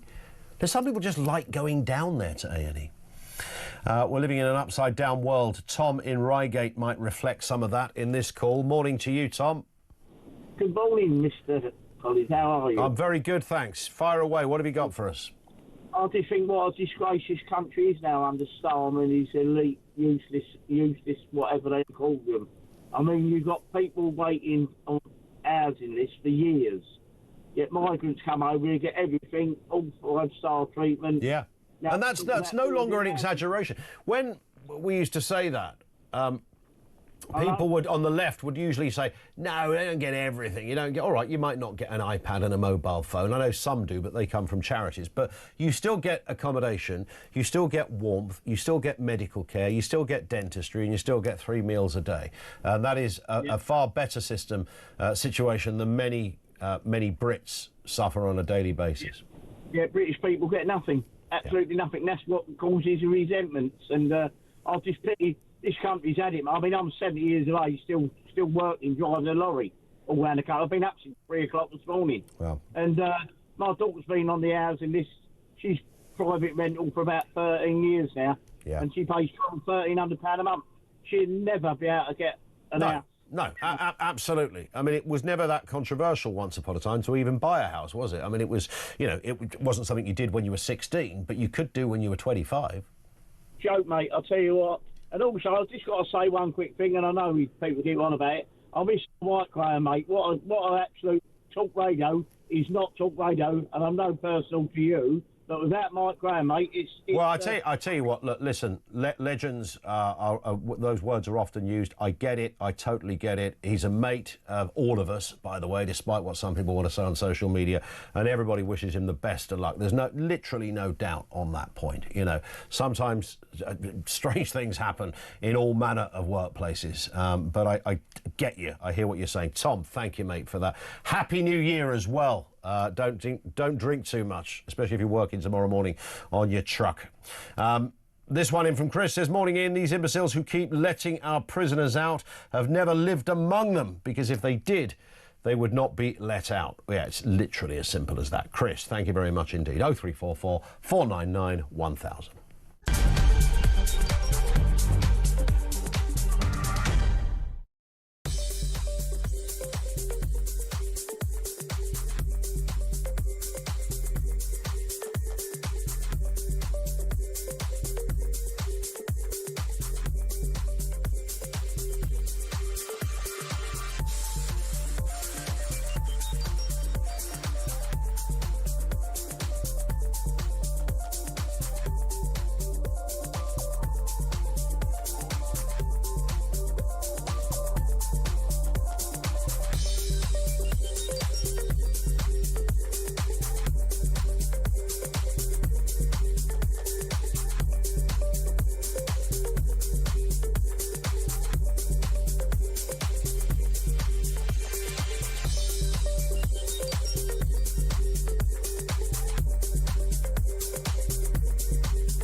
Across the UK, on DAB+, on YouTube, on your mobile, and on your side. This is Talk. And good morning, welcome back. It is the home of common sense. And there's a shed load of stuff going on at this end. My goodness, I don't even know where to start. We're talking about the NHS, the crazy things that taxpayers' money is spent on, and the curious case of the government solving the migrant hotel crisis. They've only gone and done it, by the way. Yeah, they've solved it. You were so cynical about Keir Starmer's government. Yeah, he can't do nothing about this. Yeah, he solved it, all right? So shut up, get used to it. Keir Starmer has solved the migrant hotel crisis. Well, not really, because what he's done, or planning to do, is build some brand new houses to put those migrants in. You can imagine how well that goes down in your postcode when you've been on the waiting list for a council house and you discover that mate you floated across the channel on a rubber boat half an hour ago has been put to the top of the list. Keir Starmer's government have not solved the crisis. They've created a new one, and it's bigger than the previous one. This is their plan. New council homes, refurbishing, that's the word I was looking for, refurbishing previous houses, making them spick and span so that the migrants, when they come over, have somewhere to live. And you're still on the list. In fact, if you can even get on the list. That's the territory we found ourselves in, kids. 0344 499 1000. Your thoughts and comments on that.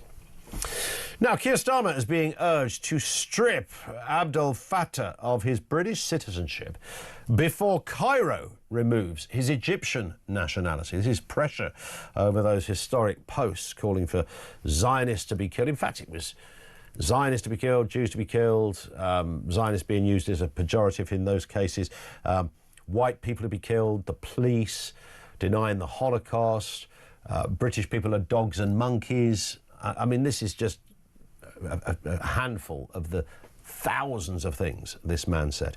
The Prime Minister has resisted this so far. And that tweet, by the way, welcoming this man with open arms to this country, a top priority, he said, for my country, is still up there. Day 3, it is still there. They're doubling down. Let's speak with Jake Wallace-Simmons, author of Israelophobia, the newest version of the oldest hatred and what to do about it. Jake, good morning to you. Hello, good morning. It's kind of difficult sometimes to get your head around things. And look, we all know that we can sit on the outside of a story, barking and shouting and moaning about things. And when you're on the inside, things are a little more difficult. It's not that straightforward. I get that. But that doesn't mean it's not impossible.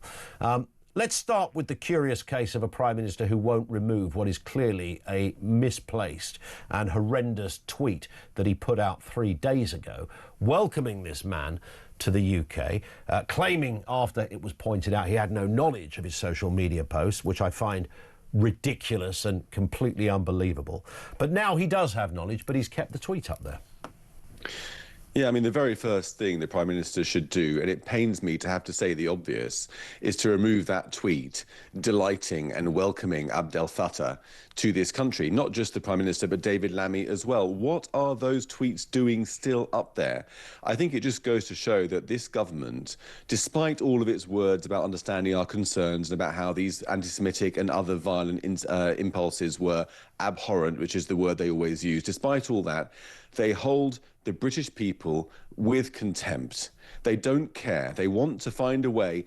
They found a way to get him out of Egypt and into our country, and now they want to find a way to keep him here, despite all their words to the contrary. If they really wanted to look after our national security and get rid of him, I mean, I don't want him living next to me. I suppose you probably don't want him living next door to you either. If they really wanted to find a way to get him out, they could get him out.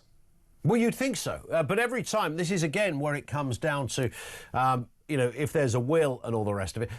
Governments do this all the time. Say, well, you know, we've got certain rules and regulations. We can't just kick somebody out. Well, you can. I mean, the guy's not really British anyway, for goodness sake. I mean, that just to compound this story.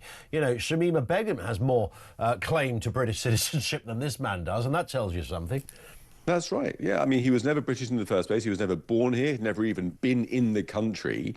He obviously had no love for British people, given that he called us dogs and monkeys and called for blood on the steps of Downing Street and the random shooting of white males, which is a quote which people haven't focused on enough, I think. He's obviously a danger to national security, hates Britain even more than our Prime Minister, which is saying something, and yet we're giving him a home. I think that the government, I mean, obviously the government could get him out if they really wanted to, but they don't. What they want to do is that the government is very good at using the law in a way that suits their own agenda, whether it's giving away the Chagos Islands and hiding behind human rights legislation, or whether it's scotching a Chinese spy trial, which they did in September, and again, hiding behind the law. They use the law in a way that suits them. They're not servants of the law. They weaponize the law, and they could easily use the law to get this guy out and back to Egypt Egypt where he belongs. He's not British, if you ask me. Get him out, but the government doesn't want to do it. The government say stripping him of his citizenship would be illegal and impossible if it rendered him stateless. Of course, he wouldn't be stateless because he has Egyptian nationality, which is his prime nationality he's had for all of his life. So that argument doesn't really work. But my take on this, Jake, is rather simple.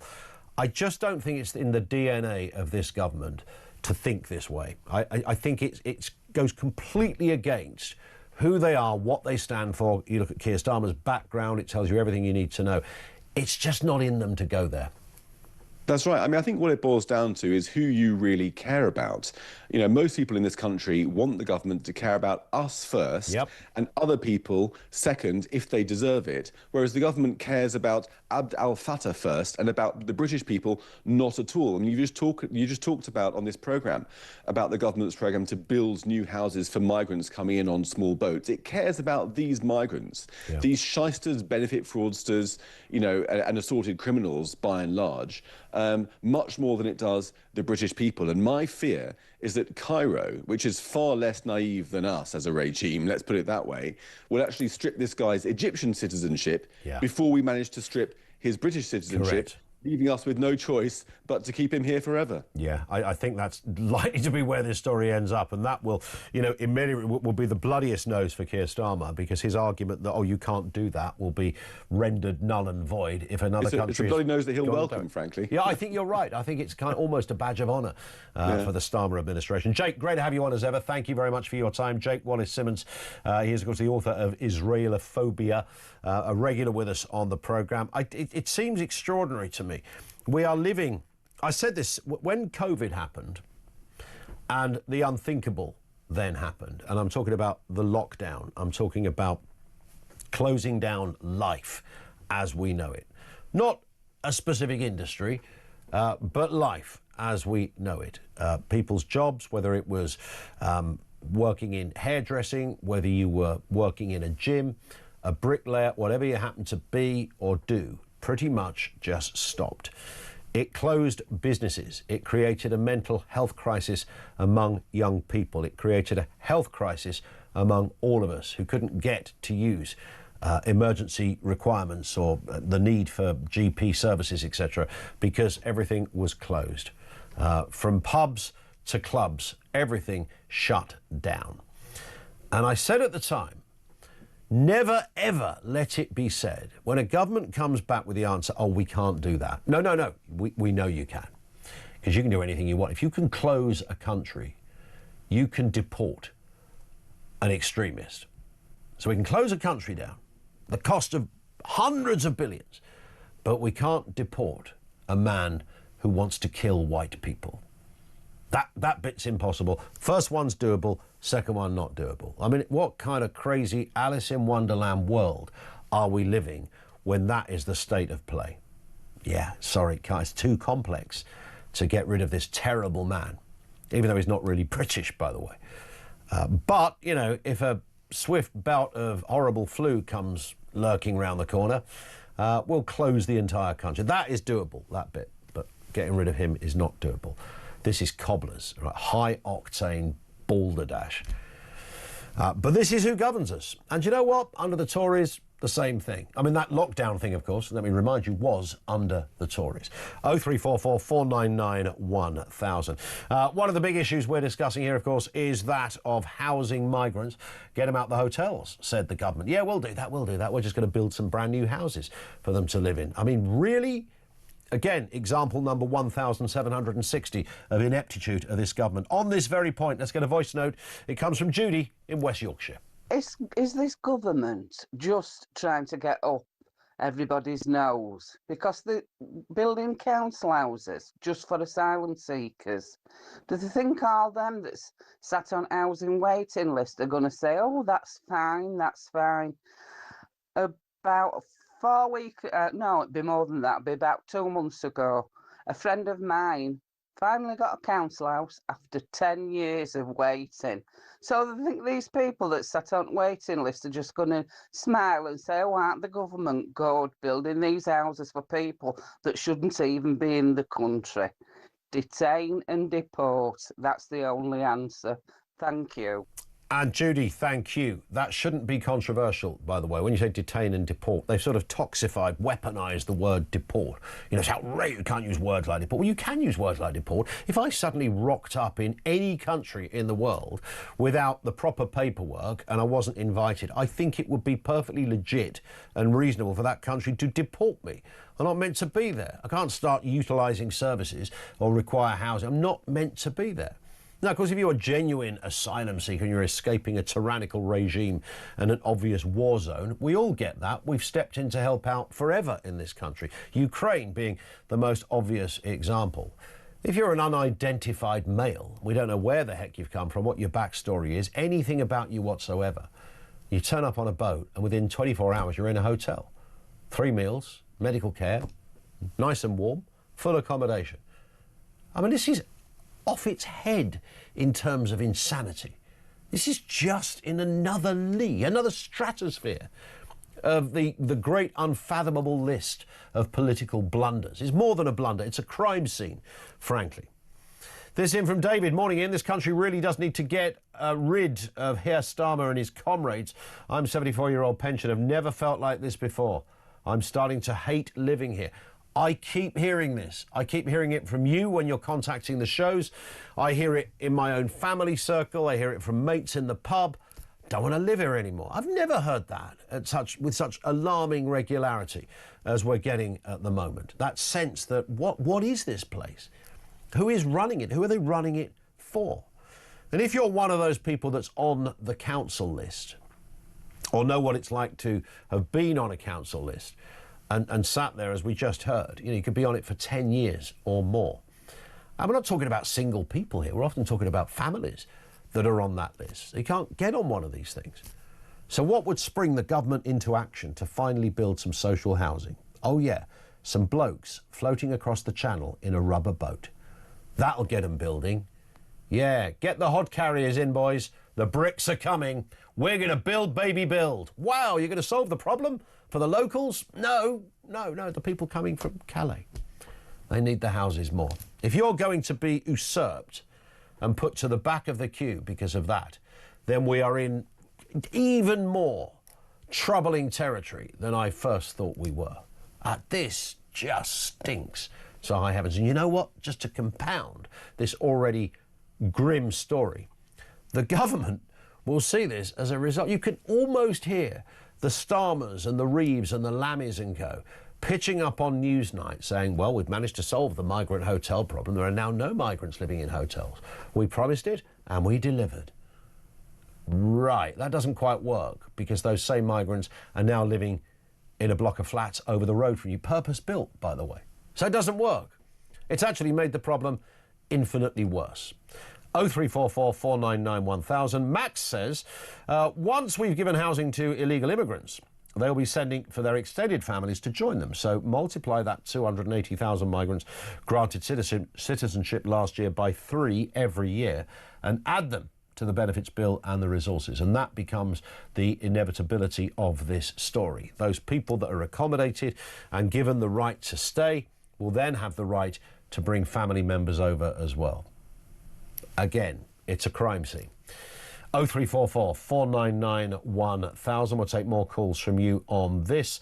If you're on the list of social housing, I want to hear from you. Also, experiences in A&E. We're going to continue to take calls on that. When you look at this ludicrous list of reasons why your fellow Brits are turning up in A&E departments. Tens of thousands for hiccups. I'm not making this up. Earache, sore throat, and a bunged up nose. I mean, who goes to A&E because you've got a bunged up nose? I mean, if you've got something stuck up your nose, I don't know, you know, your hamster accidentally legged it out the cage and went nasal bound, then maybe you could go, yeah, why are you here? I've got a hamster stuck up my nose. That's fair enough, OK? Don't worry, we'll get the hamster boys out. They'll get rid of that beast before you know it. But a bunged up nose, as in a bit of a cold, I know what I'm going to do, love. I'm going to go down to A&E. It's the only option. I'm dying here with my bunged up nose. You never heard of Vicks? What's wrong with you? 0344 499 1000. This is Talk.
I was sat in the tent and he was showing me through photos of his phone, scrolling through.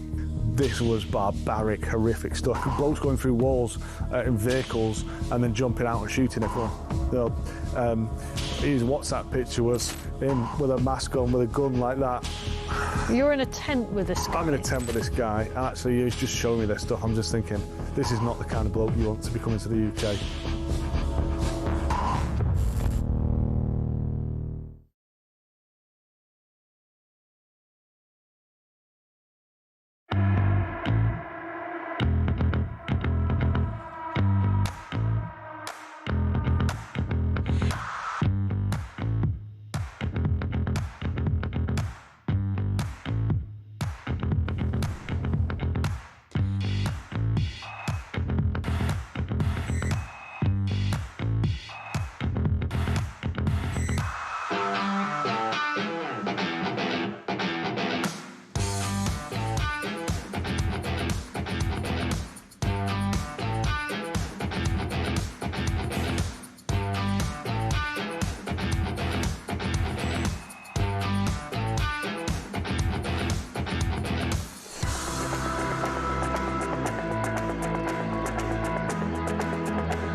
Across the UK, on DAB+, on YouTube, on your mobile, and on your side.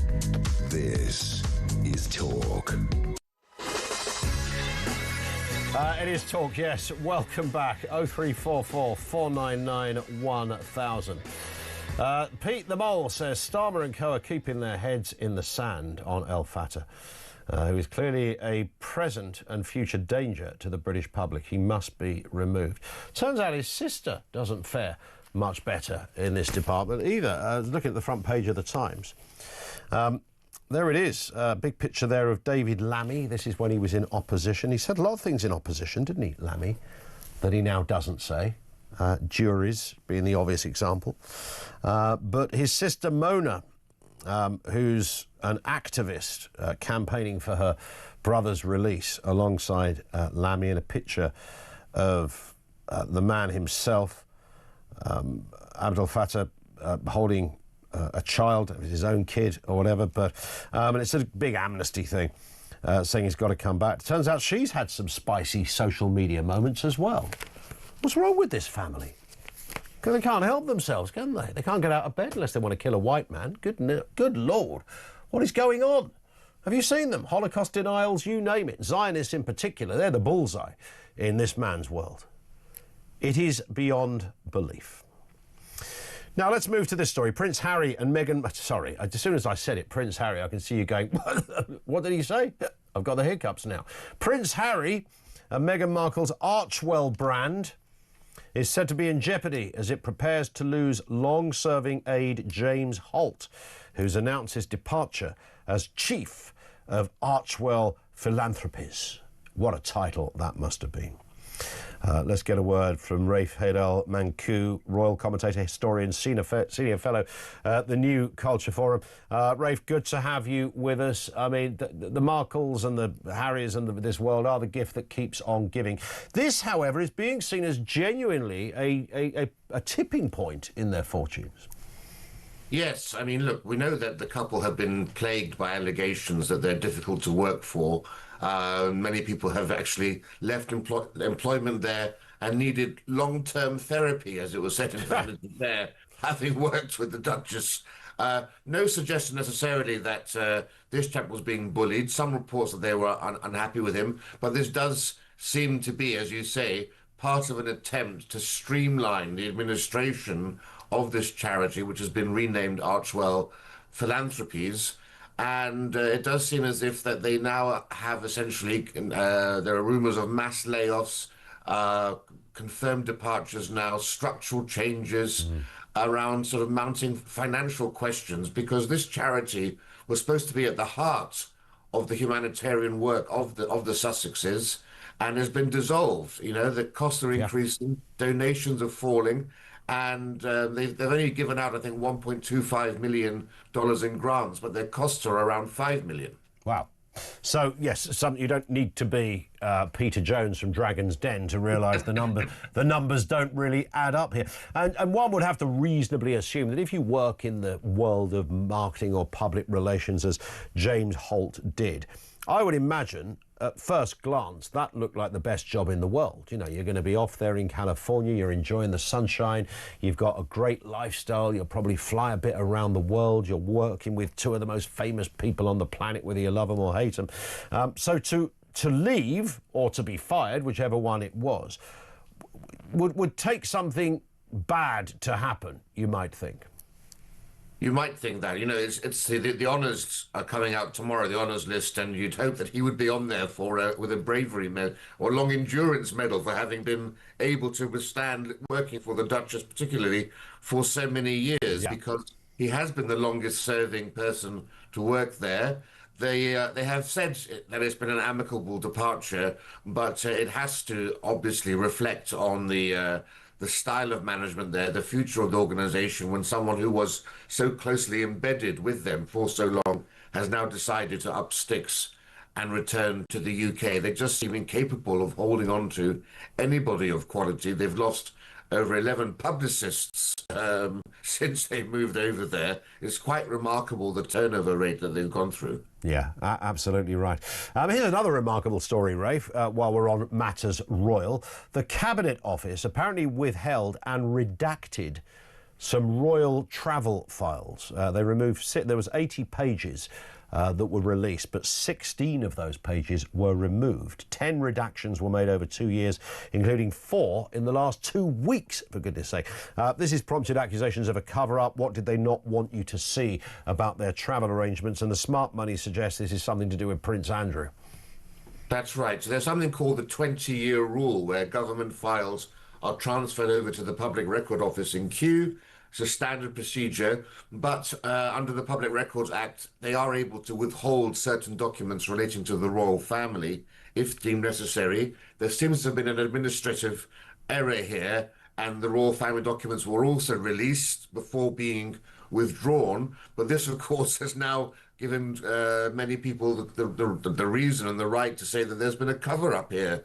And Andrew must think he's the unluckiest man in the world, because he's at the centre of this administrative error. He gets the blowback from it, and it relates to his time as a trade envoy. You will remember that, you know, when he was a trade envoy, he was plagued by controversy, holidaying with Libyan gun smugglers, claimed he would use an official trip to find a buyer for his home in Sunning Hill Park. This was when he was called Air Miles Andy, of course, going around exotic locations and meeting with Chinese, the head of the Chinese spy network and things like that.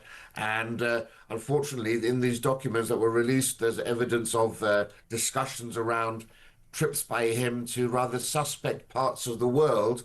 And it just sort of raises the question as to what was he really doing on these junkets. Yeah, I always thought it was rather strange that Andrew was picked as this curious figure. I wrote a book once and dedicated a whole chapter to what is the point of Prince Andrew. I could never quite work out his role, Rafe, and, you know, other than the fact that he appeared to be at that time the luckiest man in the world, because there he was, as you say, flaunting it around the globe, pressing the flesh with a few characters, often a few dodgy characters, and as we now know, some really dodgy characters, and that was it, and he was paid handsomely for his time.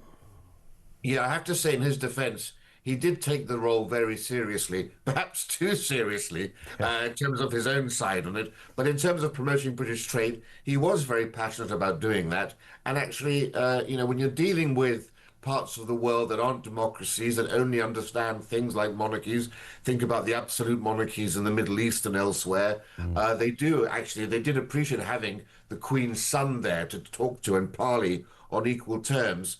But the question was, what was he doing outside of those official business meetings? Yeah. And this just raises the question again about how much of these official visits actually were allocated to his interests or to his friends' interests particularly. Indeed. And I think at the time he was of that kind of royal ilk where, you know, if he did take a few freebies, I mean, he didn't physically need the money at the time, but if it was a little unconventional, he had the mindset, didn't he? The sort of egomaniacal mindset that, well, I'm a royal, so it's okay.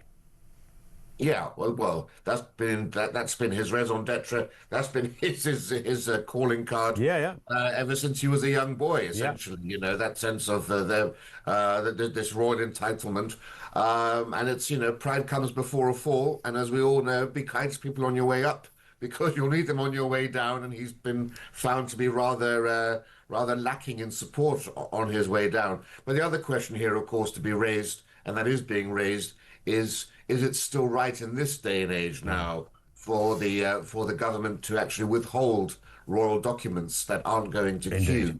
Should we not have more exposure and more transparency now? You would think so, and if ever there was a time, now is the time, you might say. Rafe, thank you very much indeed. Happy New Year, by the way. Have a great evening, whatever you are doing. He's Rafe Hadel, Mancu, royal commentator and historian. Thank you to him. He's also a senior fellow at the New Culture Forum. Loads to get through. If you're hanging on the phones or you've sent a message in, we'll get through as many as we possibly can. 0344 499 1000. Leave a voice note there as well. Social housing, NHS and Prince Andrew. Let's get the news headlines now. It's 8 o'clock.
Across the UK, on DAB+, on YouTube, on your mobile, and on your side. This is Talk.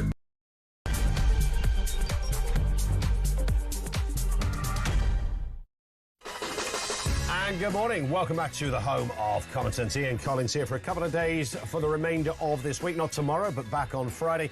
Jeremy Carl's new breakfast show kicks off on Monday. Stand by and be very ready for that Monday morning, 6 a.m. Coming up this morning, we are discussing asylum seekers being housed in newly built council houses as part of a push to end the use of asylum hotels. Now, this, of course, creates what I think a reasonably objective view might suggest is a bigger problem. But don't let that stand in the way of this government's idea of how to solve one. We'll have more on that in a few moments. Also this afternoon, Britain has suffered the worst, this morning I should say, Britain has suffered the worst investment levels in the G7, prompting Labour MPs to hit out at Rachel Reeves for driving down business confidence with broken commitments. Of course, in the last year and a half, Rachel Reeves has gone around telling anyone who cares to listen that we are top of the league when it comes to G7. Oh, how times have changed. We'll have more on that too. Also, we're going to talk freed prisoners committing a record number of serious further offences. We're not talking about shoplifting here, but murders, rapes and violent assaults. This is according to the Chief Inspector of Probation. It's a grim and troubling picture. And millions of patients are going to accident and emergency departments across the country with minor ailments, things like headaches, I know that could be serious, but sore throats, blocked noses and even hiccups. We've all done that, by the way. If you've ever sat in A&E and you've looked around the room, you've thought, what are they doing here? I'm ill, but they're not. Look, nothing wrong with them. Your experience of A&E as well. Everything you need to know. We'll bring you all the breaking news right here on Talk. 0344 499 1000. You want to drop us a voice note, that is the place to do it on the same number, particularly on the question of the big subject we're talking about, the government pilot scheme that will build and refurbish council houses for asylum seekers. Around 200 authorities, I find this word interesting. 200 authorities have said they are interested. 5 have confirmed already. It's like they've won the lottery or something. Really? Curious times we are living in. Let's speak with Brendan O'Neill, Chief Political Writer at Spiked Online and author. Brendan, good morning to you and Happy New Year, sir. Hi, Ian. Happy New Year. I mean, this just comes under, I don't know what category it comes under in terms of this government's heady levels of ineptitude. It's almost in another stratosphere. So they were charged with solving the migrant hotel crisis. And they said, yeah, we're going to solve it, don't worry. It's a bit like smashing the gangs. We're going to solve it. Now they are sort of suggesting they are en route to solving it. But of course, they're not solving it at all. They're just going to move said migrants to different accommodation, arguably creating a bigger problem because it will be social housing and there's God knows how many Brits stuck on the social housing list. This is a mess. A complete mess. And as you say, they're not solving the problem at all. They're just moving it around from one place to another, you know, causing tension in every different community in the country. That seems to be their aim, whether by bringing these largely unvetted men to hotels or now to put them into new council houses. It's outrageous. And the reason this issue is making people so angry, it's not because they're racist and xenophobic, which is what leftists would say. It's because people know that there are people on the waiting list for social housing who've been waiting for a very long time to get a place to live.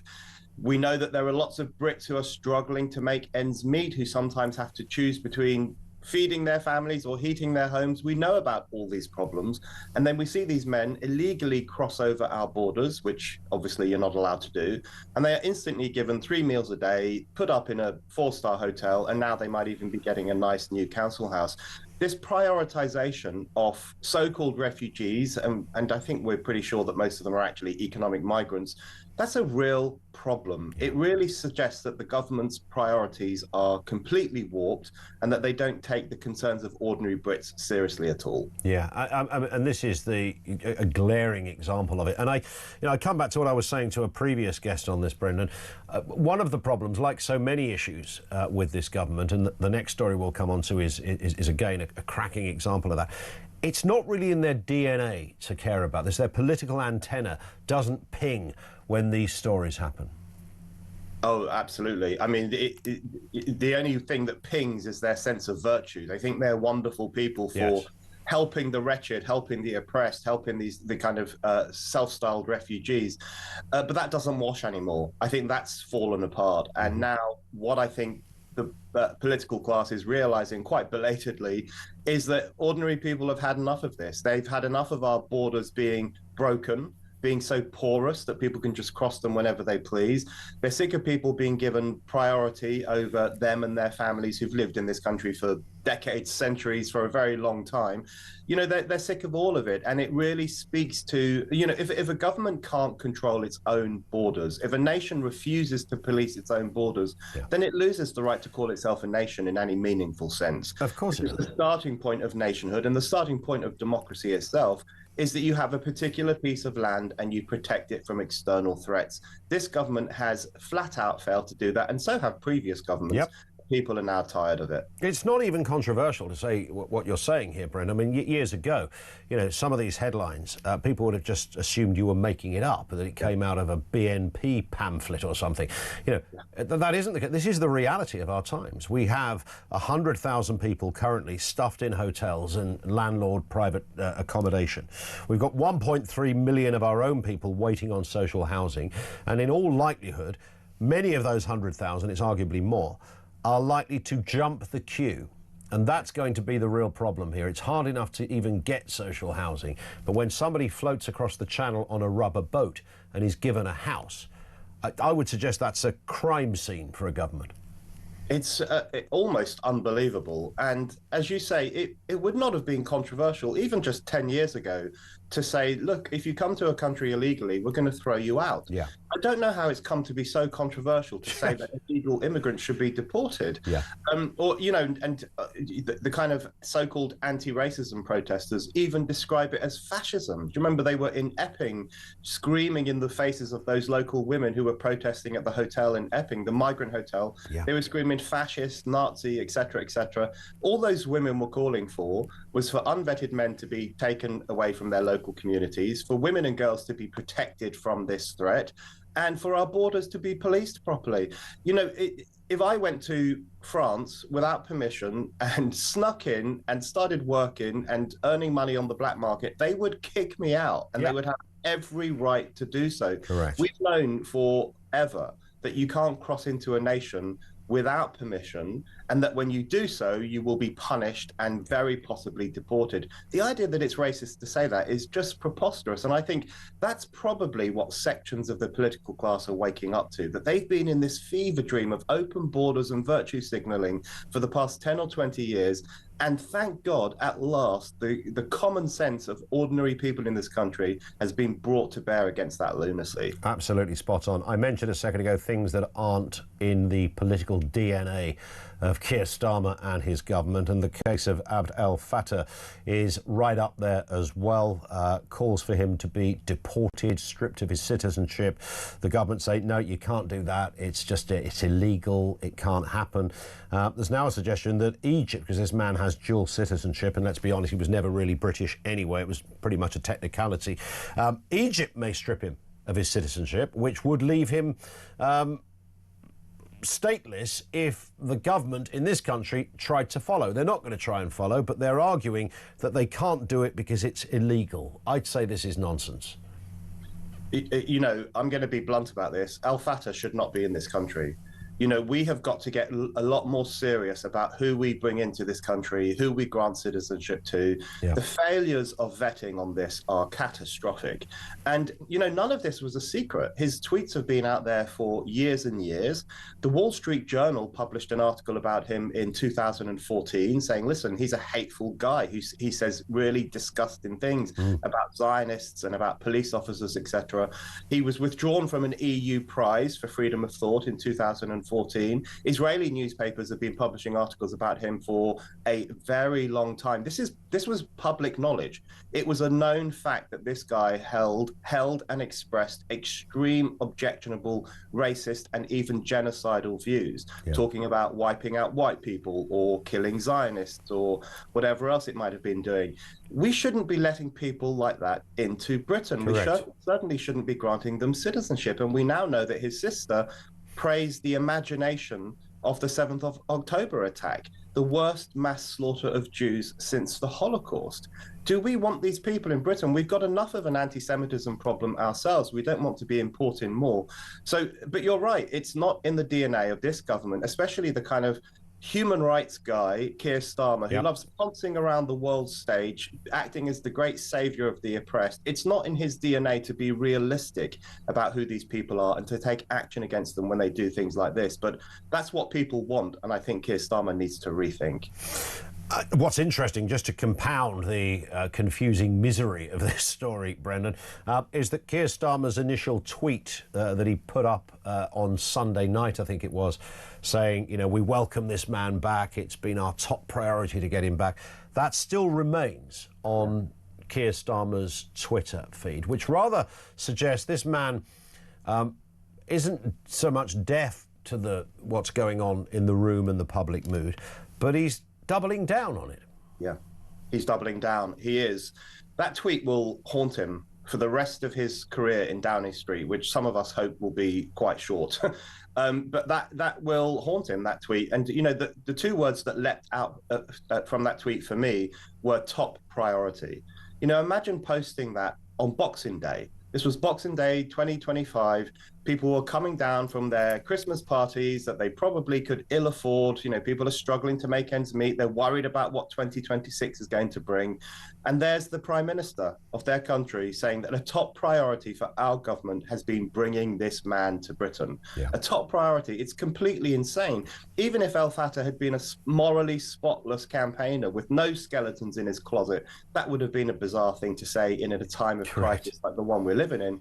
The fact that we now know all the stuff that we should have known earlier makes it even worse.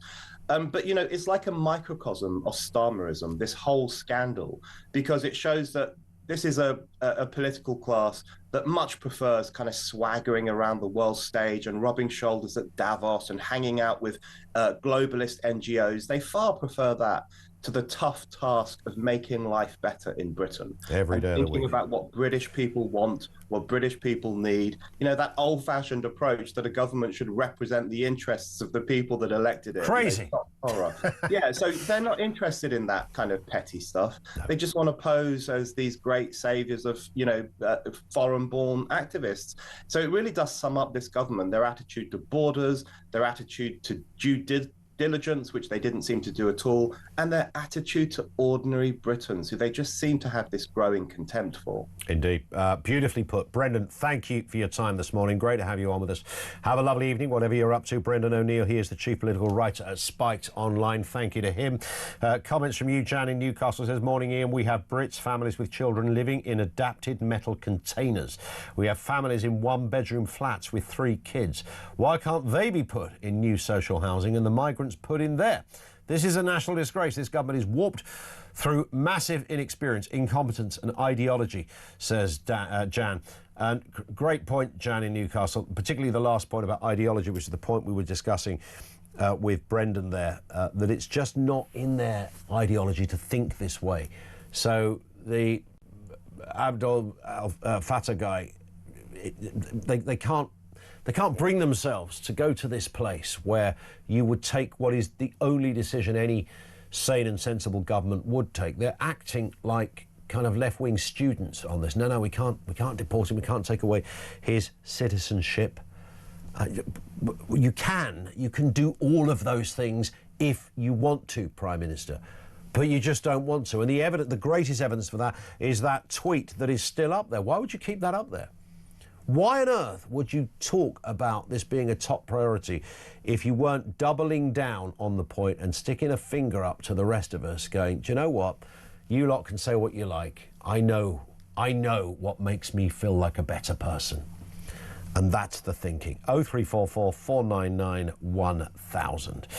Will this change throughout the course of 2026? We are just hours away from a new year. By the way, what's on your New Year's wish list for this country? For the next year, for 2026, what are you putting on your wish list for the United Kingdom? 0344 499 1000. Lots to get through here. Loads of comment from you, including this voice note from James. My New Year's wish would be for Starmer and his cronies to get lost, but I don't think that's going to happen. But how on earth is this guy running the country? I mean, I just can't believe it, Ian. The fact that he's welcoming this bloke, this Egyptian, British bloke, whatever he's called, in open arms. I mean, his number one priority, Ian, should be stopping these sodding boats. Absolute disgraceful. Anyway, Ian, and Happy New Year to you. I love the bit of joy at the end of that. Thank you very much, James, for that. You're absolutely spot on. He doesn't care is the answer. This government will still be there, talking about your wish list for next year. This government will still be there, but Keir Starmer might not be.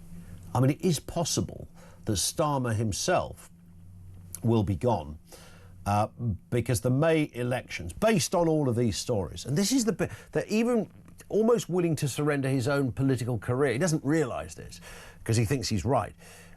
Surrender his own political career for the digging his heels in on stories such as the migrant hotels and the Egyptian extremists.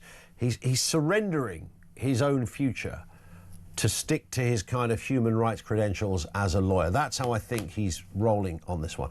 But if those elections in May are as bad for the government as it looks, and the reason why, look, every government sort of mid-termish, and by that stage they'll be nearly 2 years in, always gets a bloody nose at local elections. We get that. This is going to be slightly different because you've got the entirety of Wales that will be voting potentially for a new administration. If Labour are gone and Reform, let me remind you, a party with 5 MPs, take over that administration, that will go down in history books. In 100 years' time, students of history and students of politics will be learning about that story. How did this happen? Well, here's how it happened, and we're talking about all the stories that tells you how it happens. In fact, Keir Starmer can see it himself, how it's going to happen, but nothing changes. So that's what the potential problem. Then there's the local council elections, in addition to that across the country. Scotland as well goes to the voting booth. The mayoral elections. This could be carnage for Keir Starmer. So he may well have to walk the plank. But, as the phrase goes, be careful what you wish for, because Angela Rayner is already putting her makeup on and waiting in the wings. 0344 499 1000. Drop us a voice note there as well. All of this and anything else that floats your boat this morning. You're listening to Morning Glory. It's 20 past 8.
Breaking news this morning revealed that under the Terrorist Act, 242 people were arrested in the year to June of this year. Something you can indulge in as to all the people who aren't going to prison because, well, there's no prison spaces. So this is a Talk exclusive we've been looking at.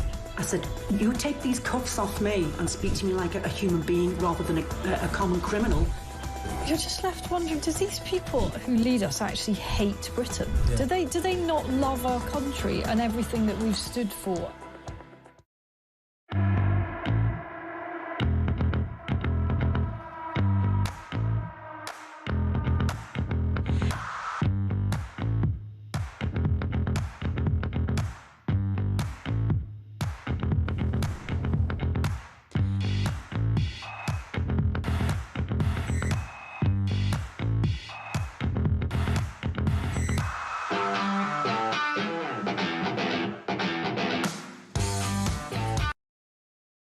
Across the UK, on DAB+, on YouTube, on your mobile, and on your side. This is talk.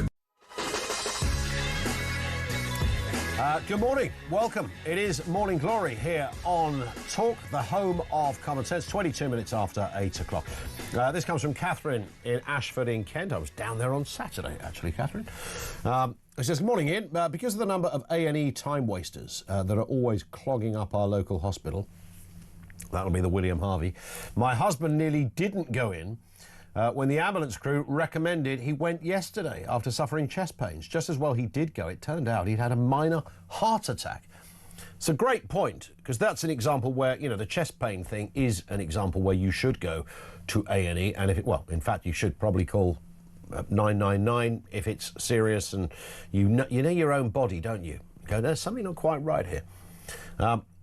So, yeah, good point, Catherine. I hope husband is on the mend. Minor heart attacks are completely usurpable, I think is the phrase. And it's often a good little warning sign, isn't it? Yeah, you know, bit of exercise, bit of gym, check out what you're eating. But you take the point. They're the serious cases at A&E. Hiccups is not a serious case. And anyone that goes to A&E with hiccups, what they should do, they should check you in at A&E. Go, what's your complaint? I've got hiccups. Really? Could you wait there for a second? And out should walk a police officer and arrest you. You should then be taken to jail and serve 27 years for for reflex-based crimes. That would stop it, wouldn't it? Maybe. Don't hold your breath. No, do hold your breath, actually, because that's one way to get rid of it. So we're told.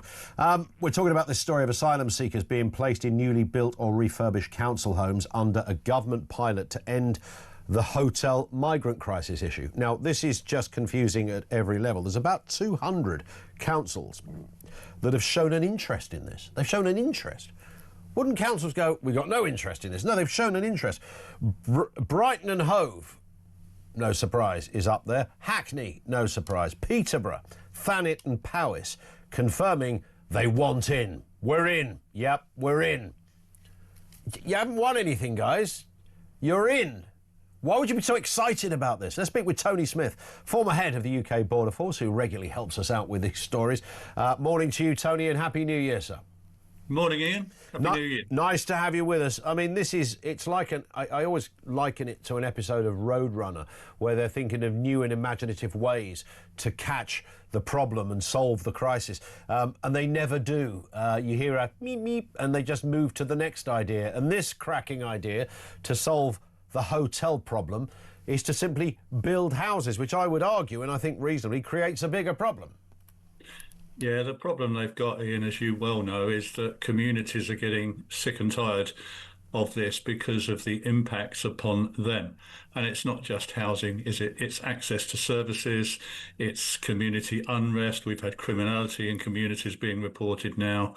And people just, you know, I think people are just fed up with this sense of unfairness, that it's okay for somebody to jump in a dinghy without a passport, come across here and probably stay forever and jump, as you said earlier on, jump the queue for all kinds of services and benefits that the taxpayers' money is going on. And so, you know, it's at the end of the day, what the government needs to do, which is what it said it was going to do when it first started, is to stop the boats, or at least I think they said smash the gangs with a view to stopping the boats. Yeah. But it's end of year report time, Ian, and my figures, I've got 41,500 now this year. That will be their legacy. Yep. That's the second highest on record. Nearly 65,000 come in on small boats since this government came to power. And that is the source of the problem, Ian. That is the source of the problem, because even the Home Office, I think, are acknowledging that that number is not likely to go down next year. So we are seeing a continued number of around 40 to 50,000 people coming into our country undocumented, and as things stand, being released into our communities and causing all of these community tensions. So no wonder people are angry, Ian. No wonder communities are getting fed up with it. It's simply not fair, is it? Indeed. And even if you if you wanted to remove the kind of human aspect of it, because obviously there's people mostly on the left who will say, you know, these are desperate people, they're fleeing tyrannical regimes around the world, so it's only right that we help them. And I've never fully, of course there will be some people in those situations, but I sense we're talking about economic migrants when we discussed current channel migration, etc. So even if you parked all of those arguments, the economic argument alone should be a powerful one, powerful enough to convince anyone that this is unsustainable. When you're spending £5, £6, £7 million a day on accommodation, then anyone with a brain, left wing or right wing, should be able to say this is not sustainable. Ian, they are not fleeing persecution or danger. They are coming by small boat from France. If they're that worried about their future and not going home, then they can claim asylum in France. All of the protections that are available in the UK are available in France. So there is no reason why people should be taking to dinghies to come across here to claim asylum or other forms of protection. And so the only way out of this is to say, well, we're not going to accept applications from people on that basis. Now, we can already do that, and we do that in some cases for asylum. They're using that for the one-to-one scheme, and the last government used it for the Rwanda scheme, but they're not really implementing that to the point that we are still saying, actually, if you do make it across, you will be admitted into the system. We know that only about 4% of boat people have ever been removed since this began in 2018, so there is no real removals deterrent there, and it's just so frustrating that we can't see an end to this problem. Relying on the French isn't going to work. Nope. We know that. How many times have we spoken about what they were going to do? But they're not really interested in stopping the boats. We've got to do something really, really radical, Ian. It can be done, but it really demands really radical approach to this, to say, no, you are illegal entrants, you will be detained and deported. Now, that's what the Conservatives are now saying. That's what Reform was saying all along, but it's easier said than done, and it does require some really radical work. And at the moment, I just can't see that happening, Ian, I'm afraid. No, and even if, a Reform government may well, certainly the Reform Party, are speaking big on this, and it's absolutely central to who they are and what they stand for. It's also symbolic in many other ways in terms of, a government looking after its people, priorities, etc. So it's a big narrative for Reform UK. But of course, if they were to get into power tomorrow, what choices would they realistically have if they said, right, detain and deport? What does that look like? Well, under current legislation, not good, because, we are bound by the Human Rights Act and by the current legislative framework. As you know as well as I do, it takes a long time to change the law. Yep. This government has spent the entire year this year, just passed, in fact, this month, the Border Security, Asylum and Immigration Act. But all that really did, we gave a few extra powers to the new Border Security Commander in terms of investigating human smuggling. But what that really did was unpick the whole of the Rwanda legislation, Ian, most of the Illegal Migration Act and the Safety of Rwanda Act. So if they wanted to bring back Rwanda, they've got to start a completely new course of legislation. They've got to get out of the ECHR. They've got to change the Human Rights Act. There's a huge legislative framework, not to mention infrastructure issues like building more detention centres, which I've said all along are nowhere near capable of detaining these amounts of people, because if you're going to detain and deport, you've got to detain them somewhere, in the same way as if you're going to let them into the country, you've got to put them somewhere, to go somewhere, and we simply don't have that investment. So I'm afraid that even with a Reform government taking charge tomorrow, a new government can only do what it can do once it's in power, and it's got to start, pouring concrete, spending money, changing laws. So even then it won't happen overnight, but it may give the British people some hope and expectation that we could one day get on top of this problem. I'm afraid at the moment, we've heard some things about the looking at the Danish system, the one in, one out scheme. Some announcements from the new Home Secretary. He's going to toughen up on this, but the results will be in the arrivals figures, and at the moment I just don't see that really doing it. We've got to do, a removals deterrent, detention. Those are the sorts of things that used to happen back in my day when I was an immigration officer, Ian, and we need to get back to that again. And I'm afraid, as things stand, it's not looking particularly hopeful that we're going to be able to do that in the near future. Indeed. Listen, Tony, very thorough stuff from you. Thank you, as ever. Tony Smith, former head of UK Border Force. He knows his way around this story more than most do. It will be a challenge for Reform UK, but they say they're up for it and they will make it happen. Your thoughts on this? 0344 499 1000. More comments, voice notes and calls on the way. This is Talk.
across the UK. On DAB+, on YouTube, on your mobile, and on your side. This is Talk. Welcome back. Just gone 8:30. Amanda says, my New Year wish. We were asking, what's your New Year's wish for the UK, for this country? Amanda says, my wish is for a massive Commons vote of no confidence in the government, enabling a general election. That'd be a nice idea, wouldn't it? Any chance of that? David, referenced migrant accommodation, says, David in Louth, says, surely it'd be quicker and cheaper to build detention camps rather than social housing would act as a deterrent at the same time. Have a great new year. Yes, you're making a fatal error here, Dave, by employing logic and common sense to the situation, something that eludes this government on PhD level. I'm afraid, on so many issues, whether it's about who you should deport, allow into the country, etc. The miserable list goes on. And it rather feeds into this story. Is Britain in serious civil disorder, or are we at least heading that way? We've got a lot of protests taking place all over the nation. How long until the country breaks down? This is something that Isabel Oakeshott has been writing about. Talk's international editor. Isabel, good morning to you and Happy New Year. Thank you. Well, yes, you're right. I've been writing articles about this, and it's something I'm really concerned about. And I think that a lot of people, kind of the educated classes, if you like, don't want to acknowledge just how close to the edge we are. The reality is that, you know, wealthy people, people in positions of power and influence can buy their way out of what they don't like about the UK. They can hire lawyers to challenge things, accountants to pay less tax. They can do what I've done and move abroad. But most people are stuck in the UK with everything that is so frustrating and upsetting and frightening about it. And many of those people don't quite know how to, they feel impotent. And I think that ties into what you're saying about what are people's New Year wishes. A number of people are saying they wish for a general election, but the frustration is that's unlikely to happen for another 3 years potentially. And this is where the civil unrest thing comes in, I think. You know, the reality is that we already have quite a lot of vigilante style movements growing up in the UK at the moment, and people don't want to talk about it because none of us want to be accused of fueling that, of encouraging that. It's not the way ahead to take the law into our own hands. Yeah. But I think we've got to talk about this in order to prevent things getting worse. You know, there are already kind of mini militias, if you like, going over to northern France to try to do what they can, as they see it, perhaps wrong-headedly, to protect our borders by puncturing dinghies, for example. There are perfectly civilized vigilante patrols in places like Bournemouth, where there are a lot of migrant hotels. So my question for the new year is, where does all this lead? If our Prime Minister continues being so hopelessly tone deaf, so boneheaded about things, that he continues to have tweets saying it's a top priority for this government to bring over an extremist from Egypt, this, I fear, could boil over. There is that sense, there's sort of an underpinning malaise that's snaking its way around the place. And these things, of course, you know, perception has a habit of becoming reality and tipping points kick in, etc. And it's almost, Isabel, a number of things, isn't it? I mean, there's the obvious stuff that you could put at the top of the list: immigration, a sense that this supposed country of fair play has kind of disappeared on us. Governments that will, you know, look after a man and still, you know, a Prime Minister that will still keep his tweet live on his Twitter feed saying, I welcome this dodgy Egyptian extremist with open arms and it was my government's top priority. It's all these little things kind of feed into it, and then you can factor in farmers and winter fuel allowance, a real sense of giddy levels of ineptitude that are taking over. And it goes from confusion, and in fact it may start with some sort of gentle laughter at how daft some of these things are. It moves into confusion. It doesn't take long before it becomes anger. Do you know, I think our culture is so patient, so respectful, so anti doing crazy stuff like the French do. You know, we don't blockade things, we don't go on the rampage. You know, the Southport riots were a very unusual thing. About once every 10 years, there are some form of riots. But generally, people are just too patient, they're too nervous, they're too polite to do things like this. And that I think, you know, I speak to a lot of people from overseas because I travel a lot, and you know, some outsiders look into the UK and what's happening to our country, from different kind of cultures to our own, and say, but why aren't your people fighting? Well, it's just not in our nature to do that. We want to use the democratic process. We want to do things properly. We're decent, we're tolerant, and all of those things. But I do think that folk are being pushed right to the edge. And at the absolute heart of this is a prime minister who so manifestly doesn't get it. And, you know, as I've written in the Telegraph, it wouldn't take much, I think, to take some of the heat out of this situation. I think that people want to feel that their leaders understand why they're so angry. And I think that if we had that acknowledgement from the Prime Minister and felt that it was authentic, then, you know, people are very patient. They understand it's difficult to turn around major problems. Yeah. The trouble is that there is zero sense that Keir Starmer understands, zero sense at all, that he has any grasp of why people are so furious. It's as if he's floating around on a totally different planet. And that is an extremely potent and potentially lethal combination of things. Yeah, and it's little things that become bigger things, isn't it? I mean, you mentioned the Southport riots. That, you know, to start with, there was clearly some, you know, awful violent behaviour, and police officers were terribly injured, and all the rest of it. But it did, and it's unconventional, but it did then spawn a wider debate. It might have come through an unusual route, but it spawned a debate, a genuine debate about immigration, and the Prime Minister was completely deaf to that. He talked about, you know, right-wing thugs, and these people will be sent to jail, etc. And then we've had all the Twitter stuff going on as well. Completely, is he oblivious, or is it just, we keep using this term, his political DNA, which just simply doesn't, it's not in his DNA to notice this stuff. So is it political? Is it stupidity? What is it with Starmer? What does he not see? You know what I would use? The word I would use is almost snobbery. I think that he looks down on uneducated, as he would see it, uneducated, the people, the type of people that we are seeing in these actually really horrible images that we're showing now of people kind of hurling planks around and being violent and thuggish. And those people genuinely are thugs. You know, anyone who takes the streets and starts bashing around our police are legitimately described as thugs. Yeah.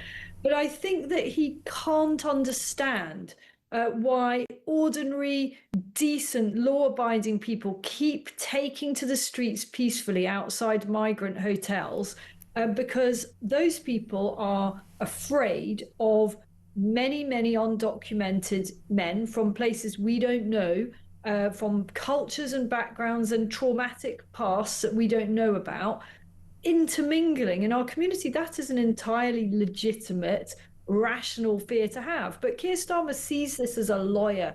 He sees this as an intellectual. Yeah. He sees this as someone who has studied clauses of human rights treaties, and he can't bring himself down to the level of the mum and dad who are just wondering what kind of future their little girls, their young boys are going to have in a country that seems ever more divided and frankly impoverished by the importing of hundreds of thousands of people who cannot give us any kind of net benefit. They are welfare dependent immigrants, and That is totally logical for people to not like that. I mean, it's a very good way to put it, and it's not an exaggeration. You know, years ago we were talking to Brendan O'Neill about this a little earlier. Years ago, people have sort of written this stuff off the left in particular. We say, well, these are just exaggerations, and you've peppered the whole story with hyperbole, so you've knocked it out of all reality. But of course, these are genuine realities now. You know, people coming over on those boats are not doctors and neurosurgeons and engineers. These are people that will forever be dependent on the welfare system in this country, even if they are genuine people, even if they're a young man that thought, I live in Eritrea, it's a bit rubbish around here, the UK looks a bit tasty, I'd like to go to work, I haven't got any skills, but I'd like to, I don't want to hurt anyone. Even if you took at face value, somebody whose intentions, they may well be economic, but, they're not coming to attack anybody, they're just coming because they want to change their life. Those groups are still going to be welfare dependent. They're likely to, even if they went to work, they're going to be in the kind of jobs that will mean they still draw on the welfare system. Their contribution to this country will be zero. And it shouldn't be controversial to make that point, Isabel, but we've almost been educated to believe that it is. You know what is really frightening, and that I can say with real authority, having worked on this project we did for Talk in the run-up to Christmas, the undercover migrant, the vast majority of people waiting to cross on those boats to come to Britain can't begin to articulate why they're coming to the UK. They don't know the first thing about the UK. They've got a rough idea that they can't articulate in English because most of them speak next to no English at all, not even able to say beyond what country they come from. This is the frightening thing. It's not, yes, they are, we can call them economic migrants, but that is actually to ascribe far more thought that has gone into the process. Right, good point. People are basically victims of being rounded up, and we can have another conversation another time, by who is organising this, and there are all sorts of theories about that, difficult to get to the facts. These are not the brightest and best and most enterprising, uneducated people from their countries, as I previously thought. I thought, well, wow, at the very least, these are spirited young men that have, they've got a vision and they're going to come to the UK and they're really informed about what they're doing. They haven't got a clue. They've barely got the clothes that they're wearing. This isn't an exaggeration. These people are not paying £1,000, £1,500 to cross. They don't even have a few euros. They have been supported to make these journeys. Not all of them, of course, there will be some, but you can't just go over there and pay a fare and get over on a boat. It is far more organised than that, far darker, and there is a lot more going on. Just on that point, Isabel, who is organising that and to what benefit to them?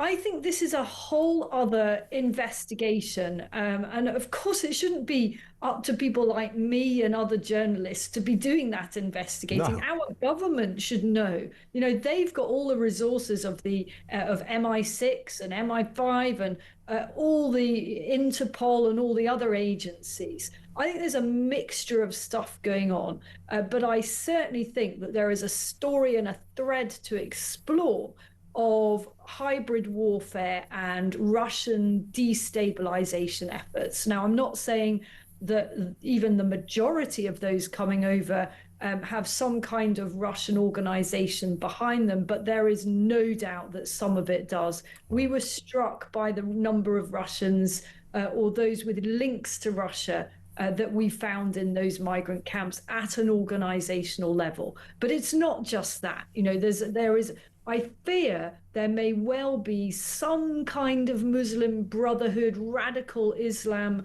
element to this too.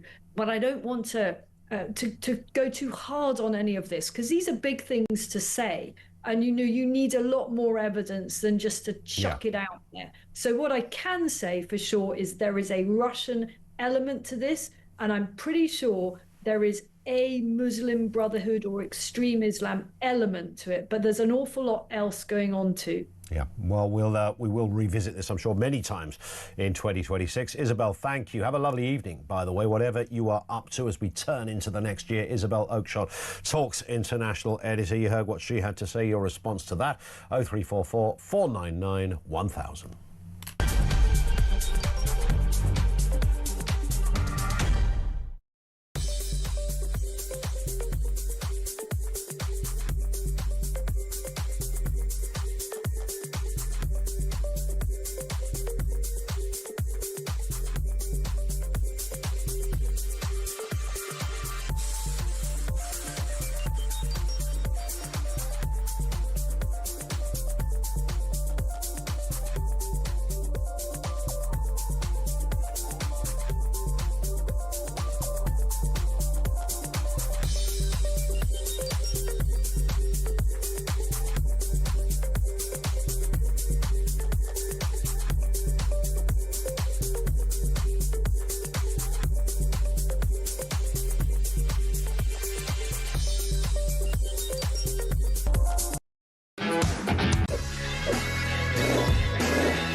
across the UK.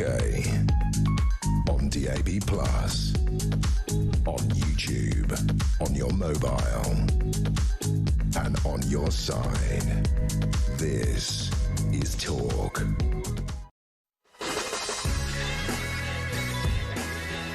And welcome back. Sorry, just finishing off a sausage bap. I only mention that because when you sit on this side of the glass, I've said this before, everybody has an idea on a breakfast. I don't normally do the breakfast show. And, of course, Jeremy Kyle is here from 8 o'clock. You get very hungry because you've got no chance to eat any breakfast. So one of the lads, our Tommy, he went out down to the local coffee parlour and procured some coffee and a bacon roll. It's taken me since 8 o'clock this morning to eat that bacon roll. I've only got the ad breaks to eat it in. Finn out there is on his third. Mucky little piglet. What's going on over there? 0344 499 1000. Trevor's in Harrow, says, morning Ian, nice to hear you at this time of day. I'm starting to think many of us believe all this migrant housing is more of a carefully orchestrated plan to upset the nation and provoke rather than just incompetence. Well, I tell you what, Trevor's onto something. In the absence of any other logical decision, you do sort of wonder what is going on.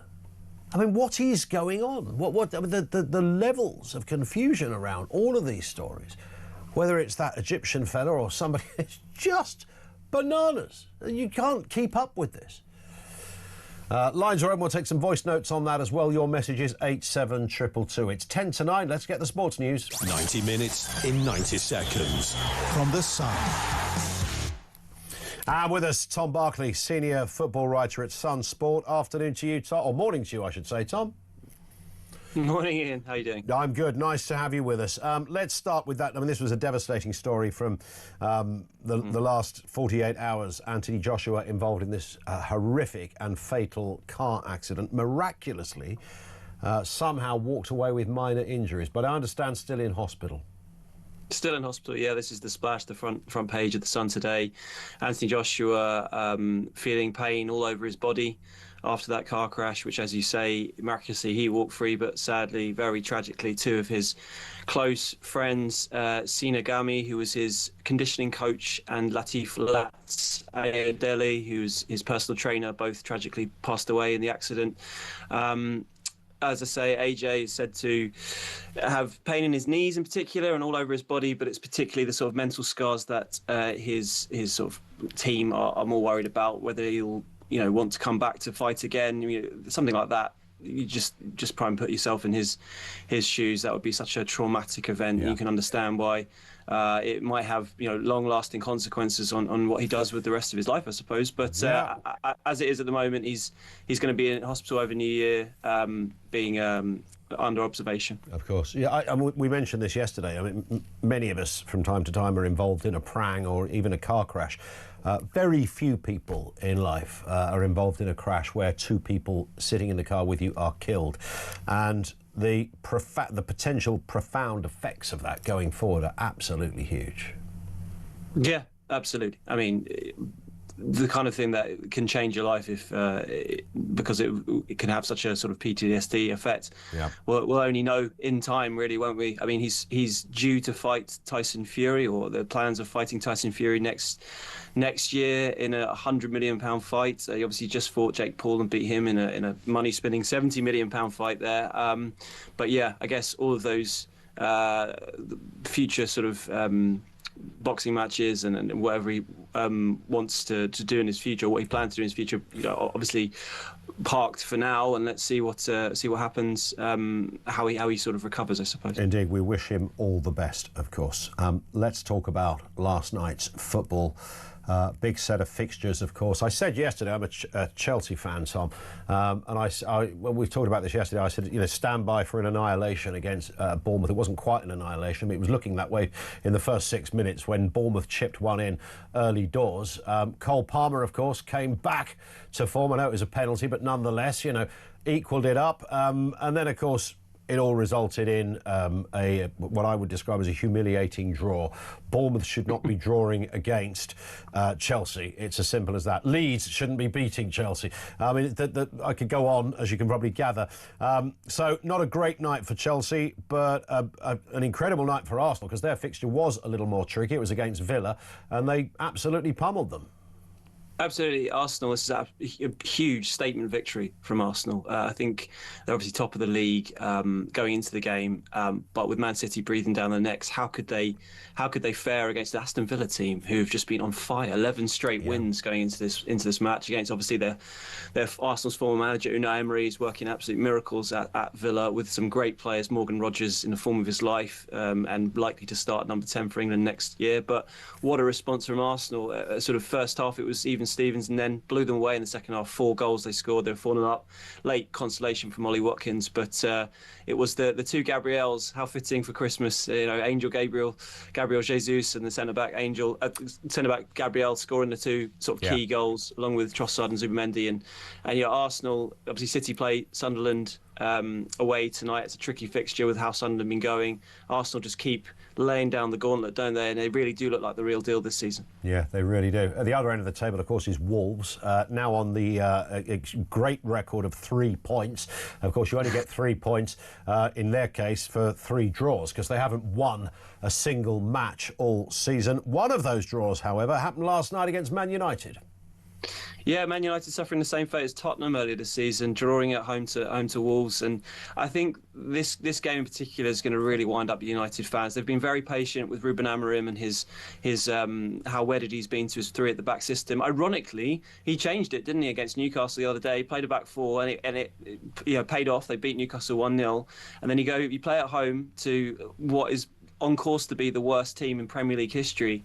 But what does he do? He switches it back to a back 3, and they fail to beat Wolves at home. Lisandro Martinez was pretty strong in his quotes afterwards, the centre-back from Argentina, the World Cup winner, saying it's not good enough, and it isn't good enough. And you feel like Man United, I genuinely feel like as fans, are some of the most patient around.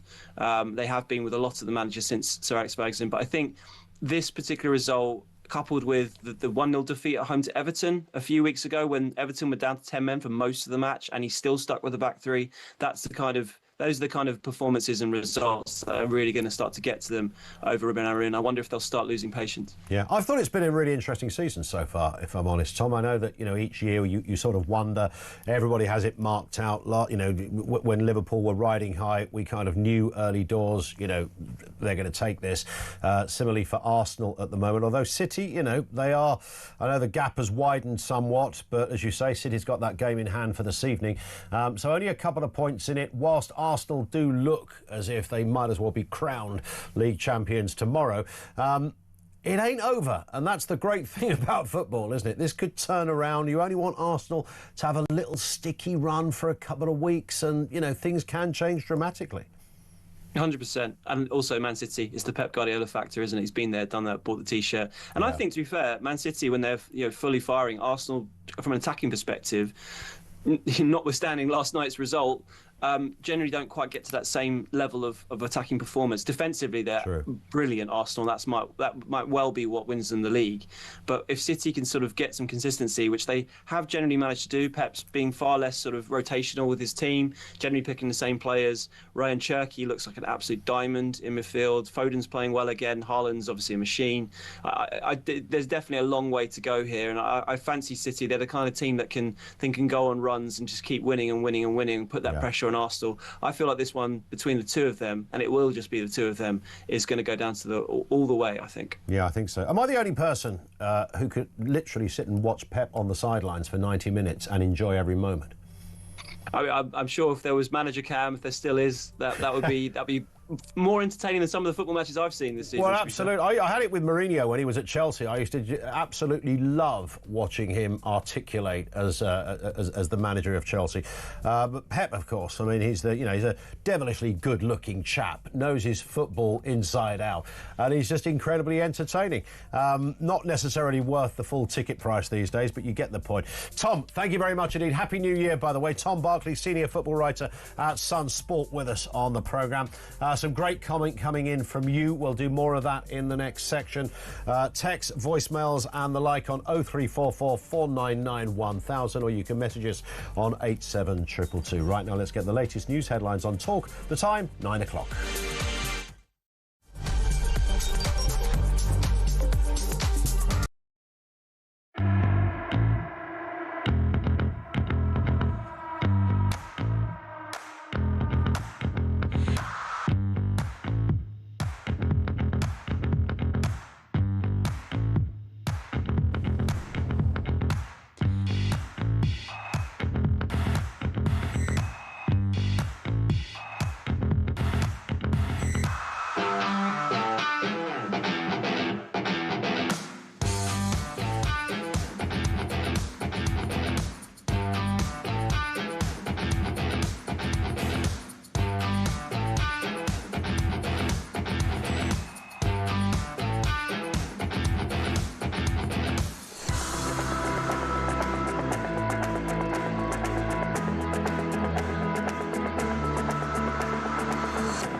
Across the UK, on DAB+, on YouTube, on your mobile, and on your side. This is Talk.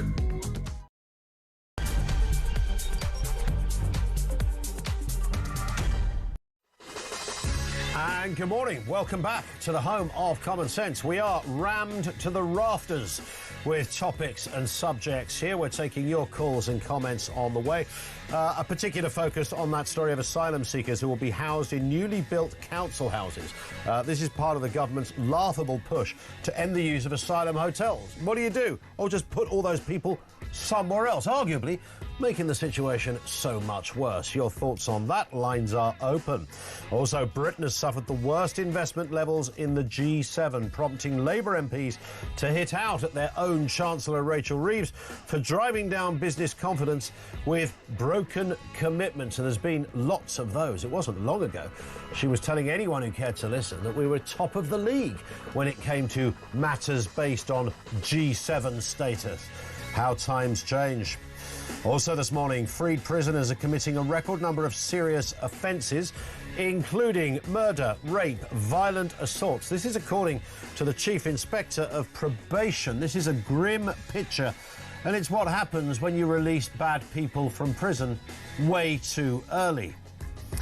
And millions of patients are going to accident and emergency departments across the country with minor ailments. I'm not making this up. We're talking about things like headaches, which I know could be serious, but sore throats, blocked noses, and over 40,000 people went to A&E because they had the hiccups. What sort of mad, insane world are we living in? Everything you need to know, all the breaking news right here on Talk 0344 499 1000.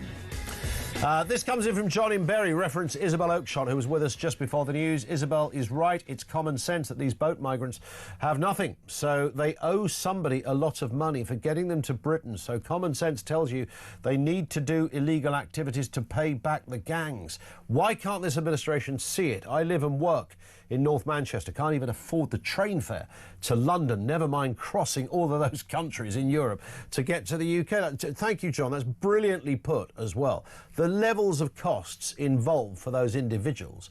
Remember, they're not just paying somebody on a boat. If you've come from Eritrea, then you've got a trip across Africa. You might nip into either Italy or go further along the northern coast of Africa and get into Spain. Then you've got to move through there. You've got to get somehow through the entirety of Spain and the entirety of France. I mean, there's a big old journey. And John brilliantly puts it, you know, coughing up the fare to take a trip from London to Manchester or vice versa. It's almost impossible for so many people. We live in confusing times. So the government plot to, or the government pilot, or is it a plot, to build and refurbish council houses is way back on the list. And of course, so is our economic status. Let's discuss these stories and more with Nigel Evans, former Deputy Speaker at the House of Commons. Morning to you, Nigel. Good to see you again and Happy New Year. A Happy New Year to you and all your viewers, Ian, and welcome to the south of Spain, Xavier. Oh, you're in the south of Spain. Fantastic. How is the south of Spain? It's been a bit of a rainy time, hasn't it?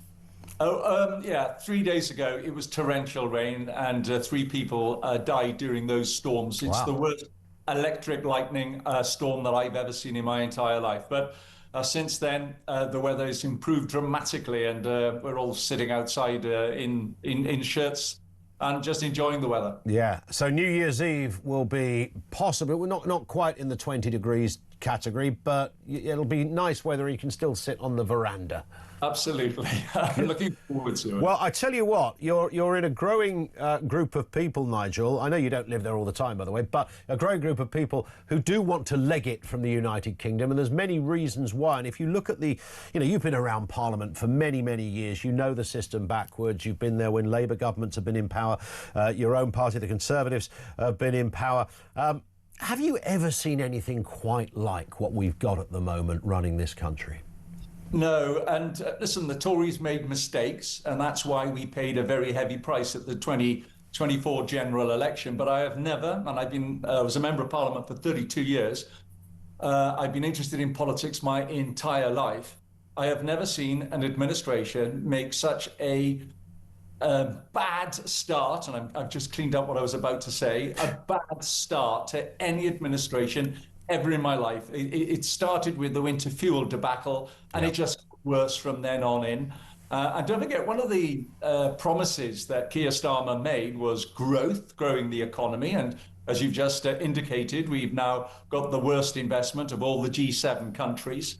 And then he was going to stop the boats. And as you have indicated, there's almost 65,000 people have come to the United Kingdom since Keir Starmer became Prime Minister. It's absolutely appalling. And the other thing I want to point out as well, Ian, is that this administration only got elected on 33.7% of the vote. Point. I know they've got a massive majority in Parliament.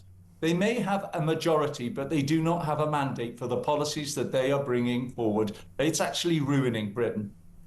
It really is. And of course, they are frankly, the architects of their own demise, it seems, because each day when you think surely at some point somebody in number 10, there must be an advisor somewhere that's going to knock, on Keir's door and say, can we have a little chat, Prime Minister, because it's going a bit pear-shaped and there's things you could do. But it seems that they double down on ineptitude, Nigel, and this story of building homes specifically for migrants, I mean, I'm saying it laughing because it would normally be something from the plot of The Thick of It or Yes, Minister or something. This is real life. In Keir Starmer's efforts to sort out the hotel crisis that are crammed full of tens of thousands of young men who are living in these places, much to the annoyance of locals for very good reasons, much to the annoyance of anyone with common sense for the economic reasons alone.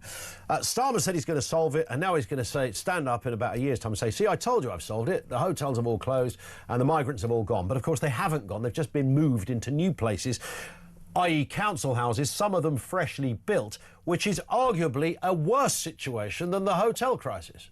Yeah, and you've got 1.3 million British people on housing waiting lists who will be reading this story aghast that they are going to be shunted even further down that list because they've got to find accommodation for 65,000 people who've come in since Keir Starmer became Prime Minister. I mean, the problem with putting people into these illegal immigrants coming into hotels or then putting them into council accommodation, this is just the symptom. The real issue is the people coming in the first place. That's what they ought to be dealing with, not dealing with what are they going to do with them when they get here. And the reality has got to be, and I know that you're looking for New Year's resolutions, Ian, but one of them has got to be that the government makes entering into the United Kingdom in the way that they are through boats illegal. And the consequence of that is that they will be deported to a third country and that they will be guilty of the crime of illegally entering the United Kingdom. They will be fingerprinted, DNA tested, and they will be banned for life from ever entering the United Kingdom in any way or form. They come in illegally again, they'll be deported again, absolutely. Yeah. But they will never, ever have the right to remain in the United Kingdom legally. Can you see that happening? Not under this lot. Not under this lot. No, not under this lot, definitely. My other New Year's resolution is to have an early general election so that we can remove this government, which, as you know, is tanking in the opinion polls. I've never seen a government tank in the way that this one has. I mean, they're now lying fourth in the opinion polls, in the majority of opinion polls that I've seen in the last 2 weeks. And it's because we've reached a tipping point. The British people are able to put up with a lot, and they're able to put up with a lot over a long period of time. But there's only so much the British people can take, and they've had enough. They've had enough. Do you know, I was looking at Starmer's Twitter feed this morning, Ian, that appalling tweet that he said when he was welcoming El Fattah back into the United Kingdom is still up there. It's still there, yeah. It's still over there. 19 million views. It's had 24,000 comments. And when you read the comments, I mean, I'm crying at some of them. It is so ridiculous. Why hasn't he taken the tweet down? But doesn't that tell us, Nigel, that this is a man doubling down on this, that he's actually not bothered? He's not reading the room. Well, I'm just wondering whether he's ever reading the comments after his tweets, never mind them. It's anybody in number 10 Downing Street, in the communications department, looking at talk, looking at the Twitter feed, aren't they looking at what the people are saying after it? And hasn't anybody tapped him on the shoulder and said, here, take the tweets down. You got it wrong. Yeah. Apologise. And I'm absolutely 100% behind Chris Philp, who called this man a scumbag. His comments are vile, anti-Semitic. I don't think there's anybody he likes. He hates everybody, this guy. Yeah, well, he doesn't like white people, he doesn't like Jews, he doesn't like Germans, the Dutch he's not fond of either, wants to kill everybody, doesn't like the police, we're monkeys and dogs, apparently, Nigel. I mean, the list goes on, and yet Starmer is still posting or continued to keep up the post of this, what is essentially a gushing endorsement of the man. Yeah, and there's another thing too which has come to my attention is that whilst all the politicians are pointing fingers at one another are the fact that this guy has been released from an Egyptian jail and is now in the United Kingdom. But what were the civil servants doing, Ian, when they were looking at due diligence as to what this man was all about? Yeah. Why is it that nobody within Whitehall went through his Twitter feed and found out that this man's vile tweets are just so appalling, and even the Prime Minister calls them abhorrent? Why didn't anybody within the civil service bring this to the attention of politicians, or indeed the lovies who all were calling for this man to come to the United Kingdom? I mean, for goodness sake, what were the civil servants doing? It is beyond belief to coin the obvious phrase. It really does defy any kind of logic in any shape or form.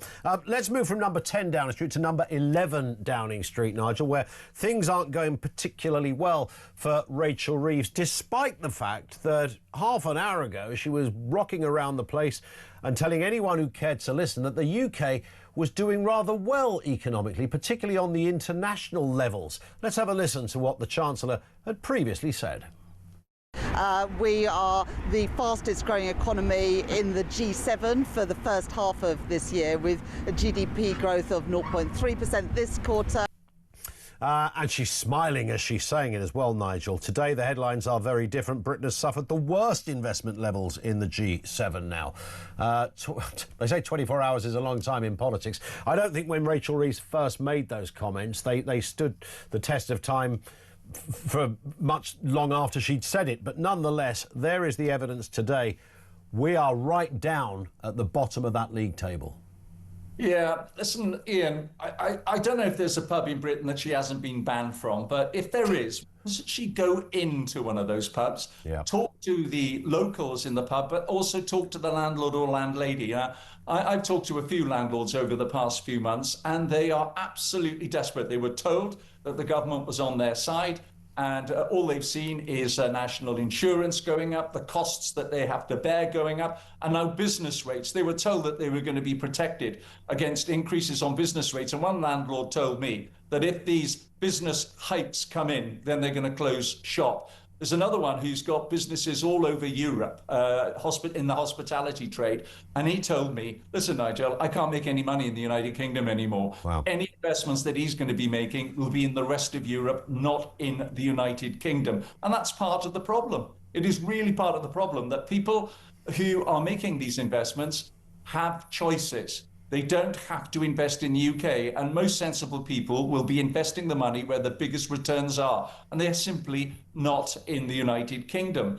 I mean, it's no surprise to me, Ian, that over the past 12 months, we've seen 16,000 multi-millionaires leave the shores of the United Kingdom, and they're going to places like Dubai, they're going to Italy, they're going to Monaco, they're going all over the place. Where, in Italy, I understand, they've woken up to the need to having these entrepreneurs in their country, and they're making the tax system very attractive to come to places like Italy. So why is it that this British government hates entrepreneurs, hates those people who create the jobs? Why is it? And we've seen unemployment during the past 12 months now go up to, it's towards 5%, and the trend is going up even further. When you've got people who are unemployed, it means that they are not earning money. It means they're not paying taxes. And we're going further and further into debt. We were on a very dangerous a cycle of decline, a spiral of decline in the United Kingdom. And whereas all countries like Italy have woken up to it, and they are making the tax regime far more favourable to entrepreneurs. I mean, there's only one direction it's going. And unless we get rid of this government, Ian, they are doubling down. They will carry on with the policies that are killing growth. Indeed. On that point, Nigel, we have to move. We are beaten by the clock, but thank you very much for being with us. Have a great evening over there in Spain as we celebrate New Year's Eve. He is Nigel Evans, of course. He's the former Deputy Speaker of the House of Commons, former Conservative MP. Over to you with more comments. Ernie says, this is reference illegals, I'll bet the criminal gangs sending the illegal migrants are jumping for joy now that the government is going to give them new council houses for them to turn into cannabis farms. Well, even if, whatever you do with the council house, the idea that even Macron, I mean, we talk about levels of mediocrity.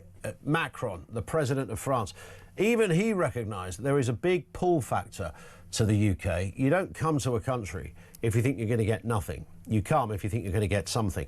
So the hotels was a rather tasty bit of bait, really. It was an invite to say to people, well, if you come here, you will be put up in a hotel. I mean, it started off with the one-star hotels, and they ran out of those, and they moved to the 2 stars, and they got full. So, well, better go 3 stars. No, you've not got enough of those. So 4 stars? Whichever one you're in, you're accommodated. You've got warmth. You've got 3 meals a day. You've got medical care. It's not bad, right? Once they solve that idea and build a council house, say, well, you might get a house. I mean, that's a whole different invite, right? I mean, this is now gold-plated. You're now on the VIP list of invites. Goodness me. Thank you, Ernie, for that. 0344 499 1000. This is Talk.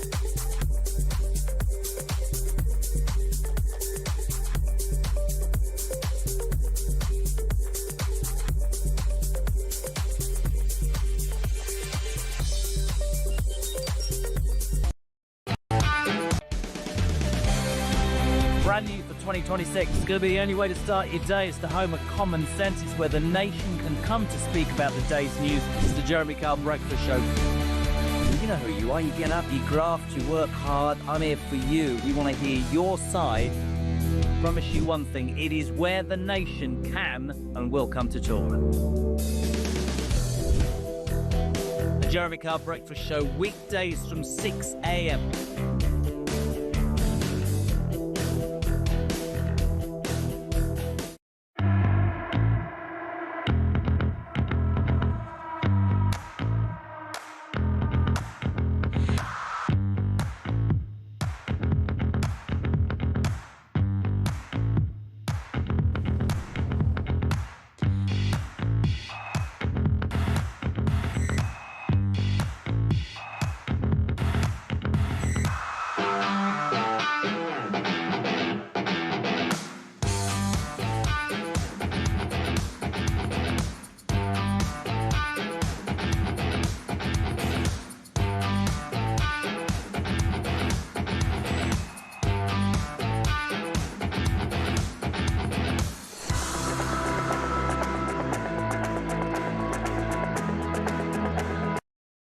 Across the UK, on DAB+, on YouTube, on your mobile, and on your side.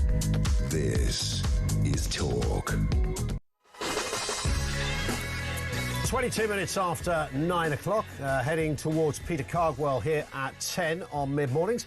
Stan the man in Cheshire says, good morning, Ian. Just a point on the 1.3 million people waiting for a council house. They'll pay rent, the illegal immigrants won't pay any. That's a very good point, isn't it? I mean, that's a cracking point. Not only have you got to pay for the cost to build them, you're not getting anything back from them either.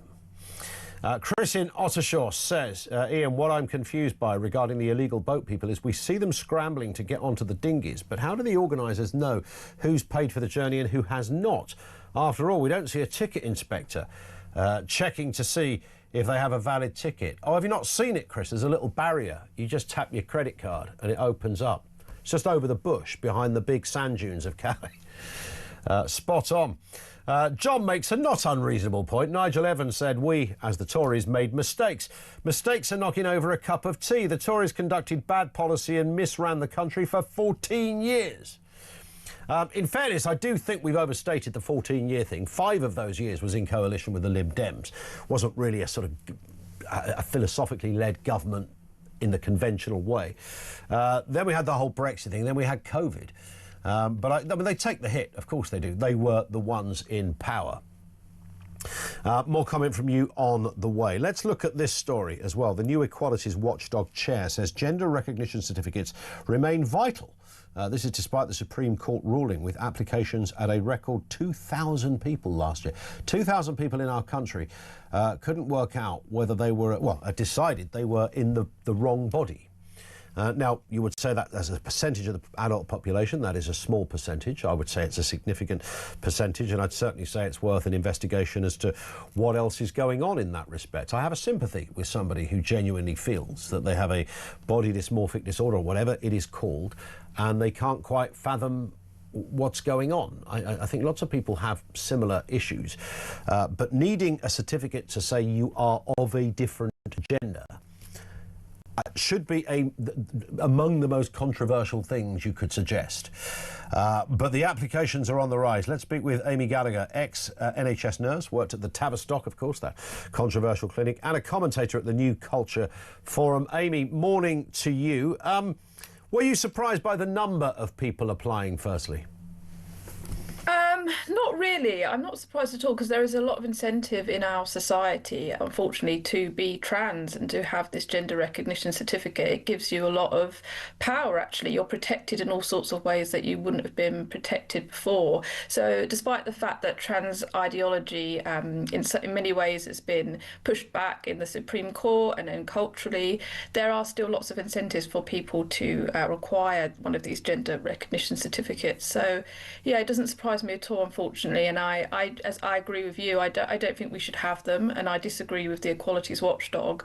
To me, the idea of having a legal sex as opposed to your biological sex doesn't make sense. It's a complete contradiction. We've had the Supreme Court ruling saying sex means biological sex. A woman is an adult human female. Sex is binary. How then, as a society, can we also have these gender recognition certificates, which essentially say, well, no, actually, your sex is what's written on your documentation?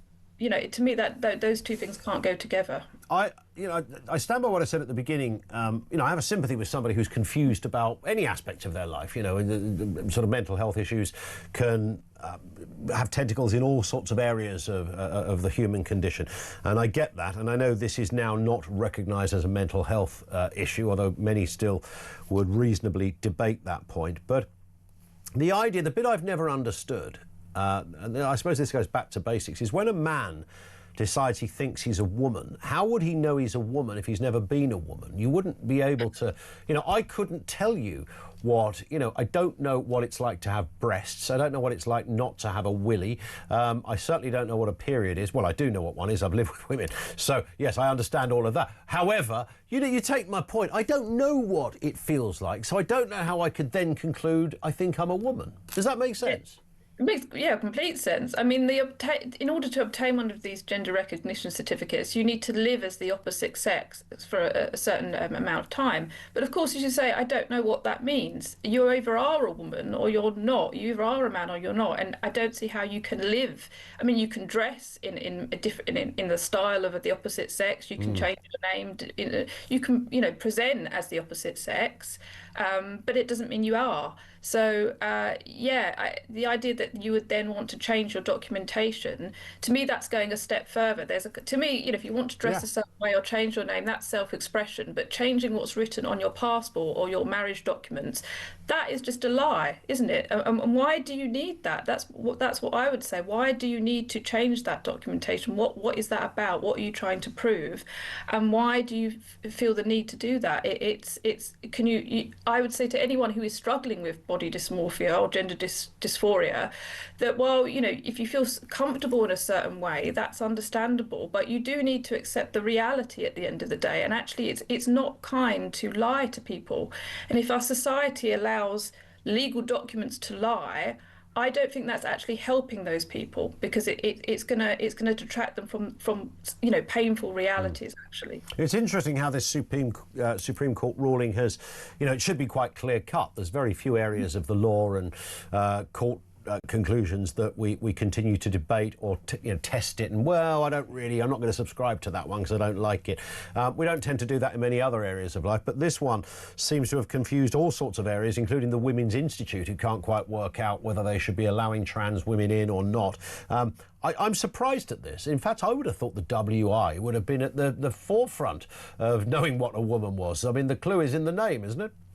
Yeah, it's been amazing how it's not just the Women's Institute. There was a whole political party, Women's Equality Party, which has since collapsed, which basically collapsed because of this issue, because they refused to say that a trans woman wasn't a real woman, even though the party was set up for women. So a lot of institutions that were set up for women or set up with a kind of underlying feminist kind of ethos actually were totally undone by all of this, because they picked trans rights over women's rights, amazingly, despite the fact that they were supposed to be for women. So yeah, I mean, the Supreme Court ruling has caused a lot of problems with all of these institutions, where they've literally been forced to have to say, well, actually, no, a woman is an actual woman. I mean, it's that you need a law in order to get people to do that is quite something. It is quite something, and you know the kind of issues surrounding, back to that point of, you know, how do you know you're or why do you think you're a woman if you've never been a woman? You've got no way of knowing what those feelings would be anyway, and biology and everything else will tell us that, which brings us down to psychology, and of course that can do all sorts of interesting things with people's thought processes. But I find it fascinating that when it comes to that issue of, you know, this is what I think I am, and we've discussed it when we've talked about kids who might just be, you know, a boy might be effeminate, he might even be gay, he might be effeminate and not gay, you know, there's all of those factors. To then draw the conclusion, well, if you're a little bit effeminate, therefore you're probably a girl, I mean, is an absolute, I mean, it's barking mad. And, you know, I can't understand, particularly when blokes, you know, in their midlife decide they're a woman, and we've seen quite a lot of that, who have no backstory of being a woman. They don't know anything about, you know, the usual trials and tribulations of being female, good and bad. You know, there will be issues on both sides. They have no experience of that. So what levels of misguided belief takes them to the conclusion that they are literally a different sex, a different gender? Well, in some cases, I'm very sceptical that they do believe that. If you see increasing amount of men who are now saying they're women, they're not, as you say, someone that's been struggling with mental health all their life, and they've gone through a very painful transition, and they've had surgeries, and it's been a long journey that they've been on. And as you say, you'd feel great sympathy for that person. I still don't think their legal documents should be changed, but I can understand why they've been through what they've been through, and they've been through this great struggle. But actually, if you look at the increasing amount of men who are entering into female spaces, in the case, for example, the case of Sandy Peggy or the case of the Darlington nurses, the men that are wanting to access female spaces just say that they're a woman. They maybe they wear makeup or they have long hair, but they haven't gone through this, you know, proper transition. They haven't said that they haven't been saying that they're a woman for very long. So it just shows you how easy it is to, you know, to just buy into, kind of try to say that you're trans and be able to do what you want. And as you say, I think there is probably a very small percentage of our population that really do struggle with this. But the idea that we should rearrange the whole of society and totally undo women's rights for that very small minority, to me, seems totally the wrong way round. We should be maintaining women's rights and trying to do what we can to help and protect that small minority. But actually, there are things we have to say no. Actually, receive treatment and tolerant to an extent, but we do need to say no because of we've seen the chaos that it's caused and is still continuing to cause. 100%. Amy, thank you for your time. Have a lovely evening. It is New Year's Eve, of course. I hope you're out celebrating in some shape or form. Amy Gallagher, ex-nurse with the NHS over there at the Tavistock Clinic, which became incredibly controversial surrounding this issue. She's also a commentator at the New Culture Forum. Let's get a voice note on this very issue from Elle. Us as women have fought for our rights from the suffragettes right up to the 60s, when you could only have the pill if you were married, you couldn't go on the mortgage, you couldn't do this, you couldn't do that, and we've fought our way. My first job I worked in an office of a well-known retailer, and the men got paid $12,000 and the women got paid $6,000 to do the same job. That's not fair. So we've gone full circle on this, and now we're going back to being bullied again by men. It's not fair.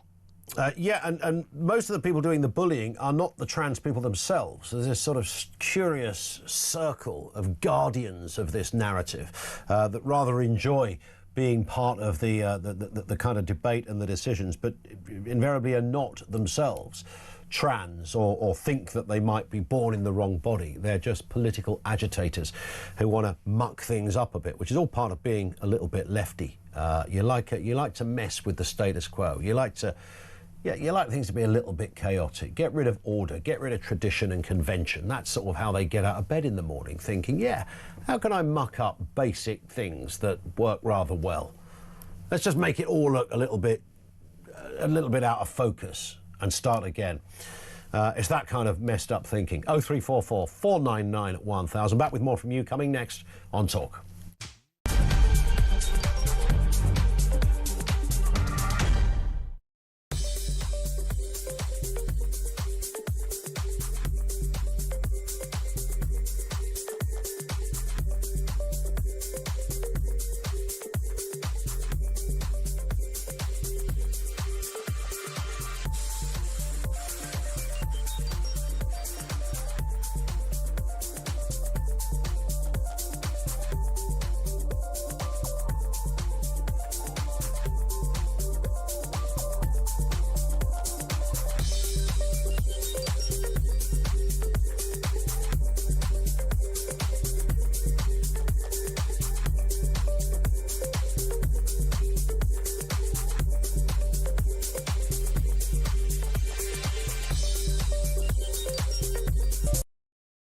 Across the UK, on DAB+, on YouTube, on your mobile, and on your side.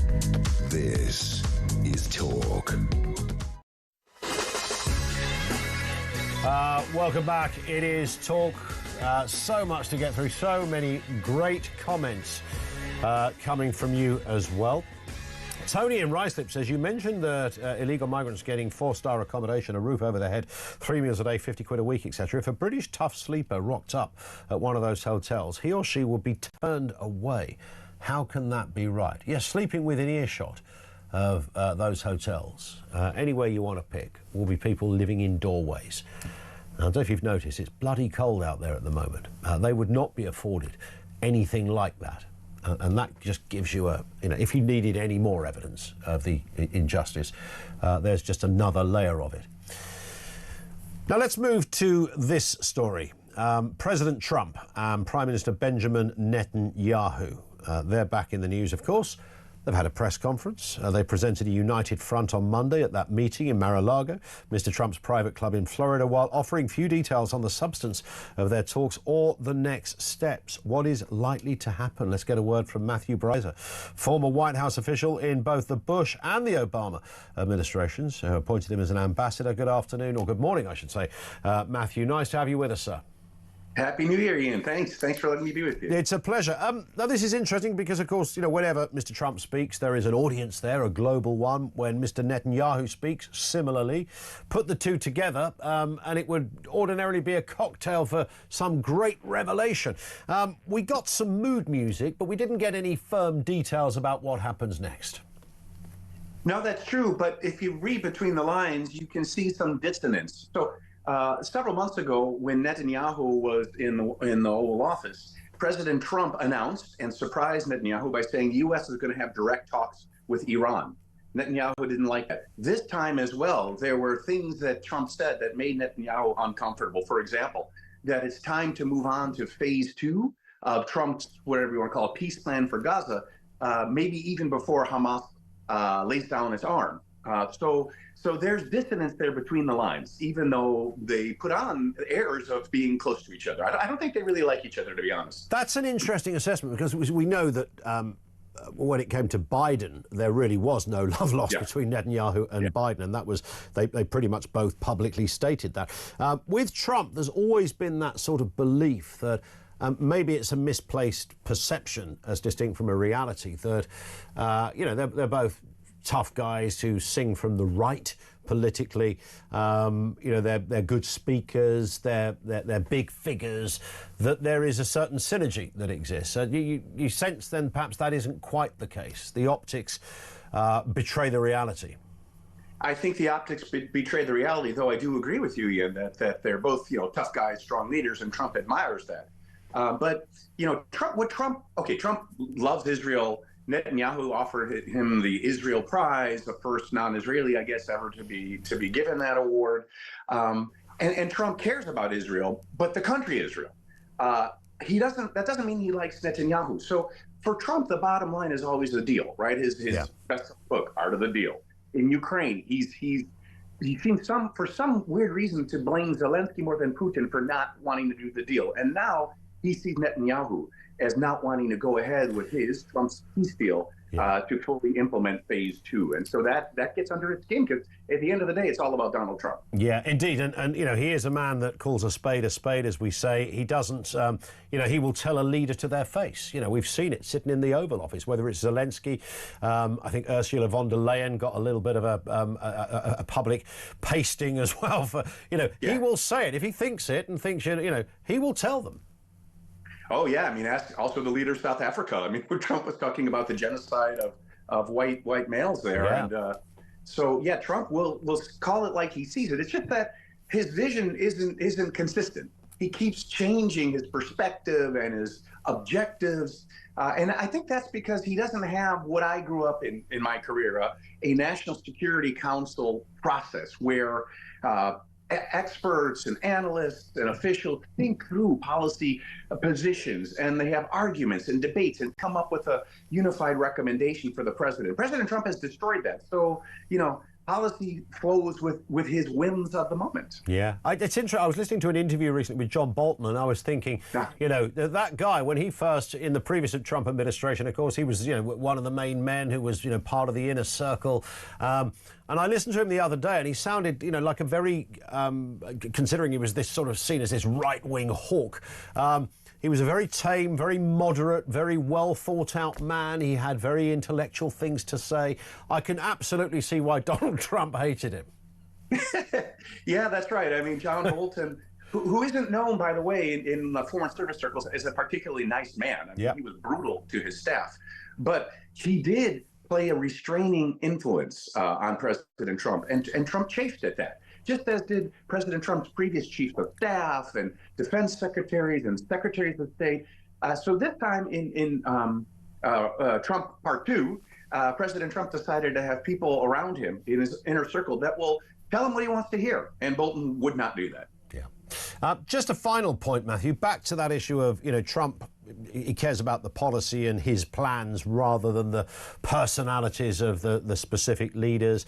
He's not impressed to be breaking bread with other global leaders, sitting in a palace or on a throne, doesn't really rock his boat very much.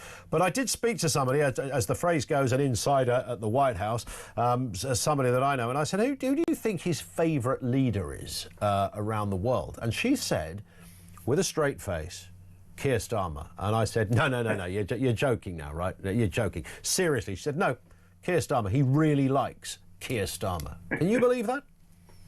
Well, I can, because I would phrase the analysis a little bit differently. I think he really does get taken by pomp and circumstance, and he really does care about his personal relationships.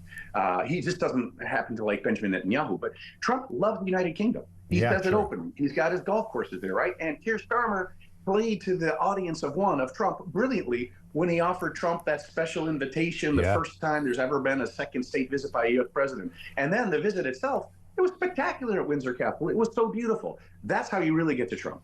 Yeah. So it is possible he likes him, but maybe not necessarily for political reasons. I think we could fairly reasonably say.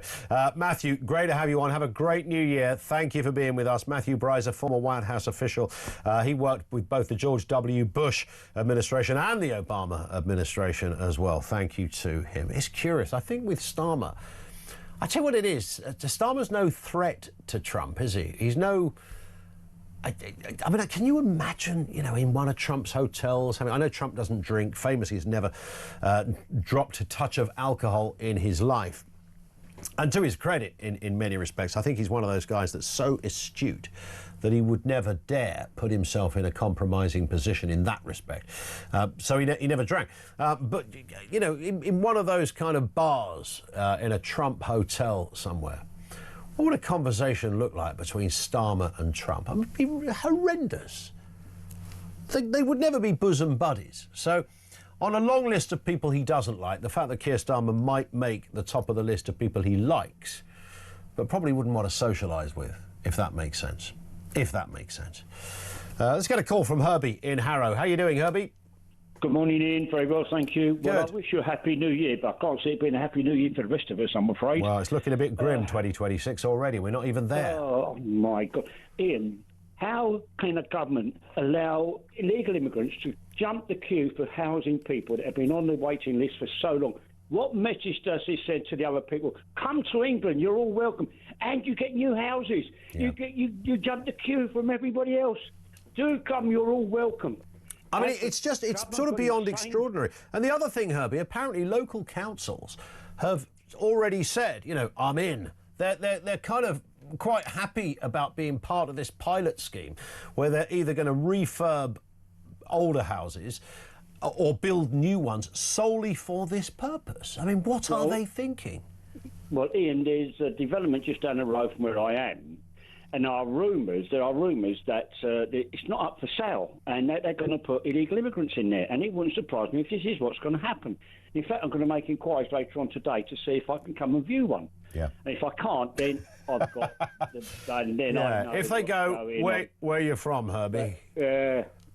Just say Sudan or I'm Morocco or something. I'm from 10 Downing Street, so can you please let me in? You might get a free pass. You might get a free pass.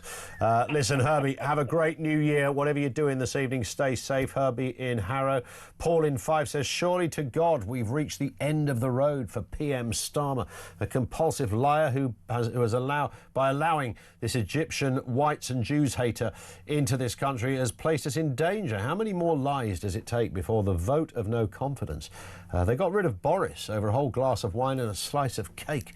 This whole Labour government are in danger to the British people. Brilliantly put, Paul. It, of course, would take the Labour Party themselves to remove Starmer. The difficulty, as I said in the last hour, is it's the kind of be careful of what you wish for thing. It's similar to the Putin thing. You know, get rid of Putin. Why don't we send the SAS in? Just get rid of this character. And then Ukraine can have their country back and everything can be peaceful again.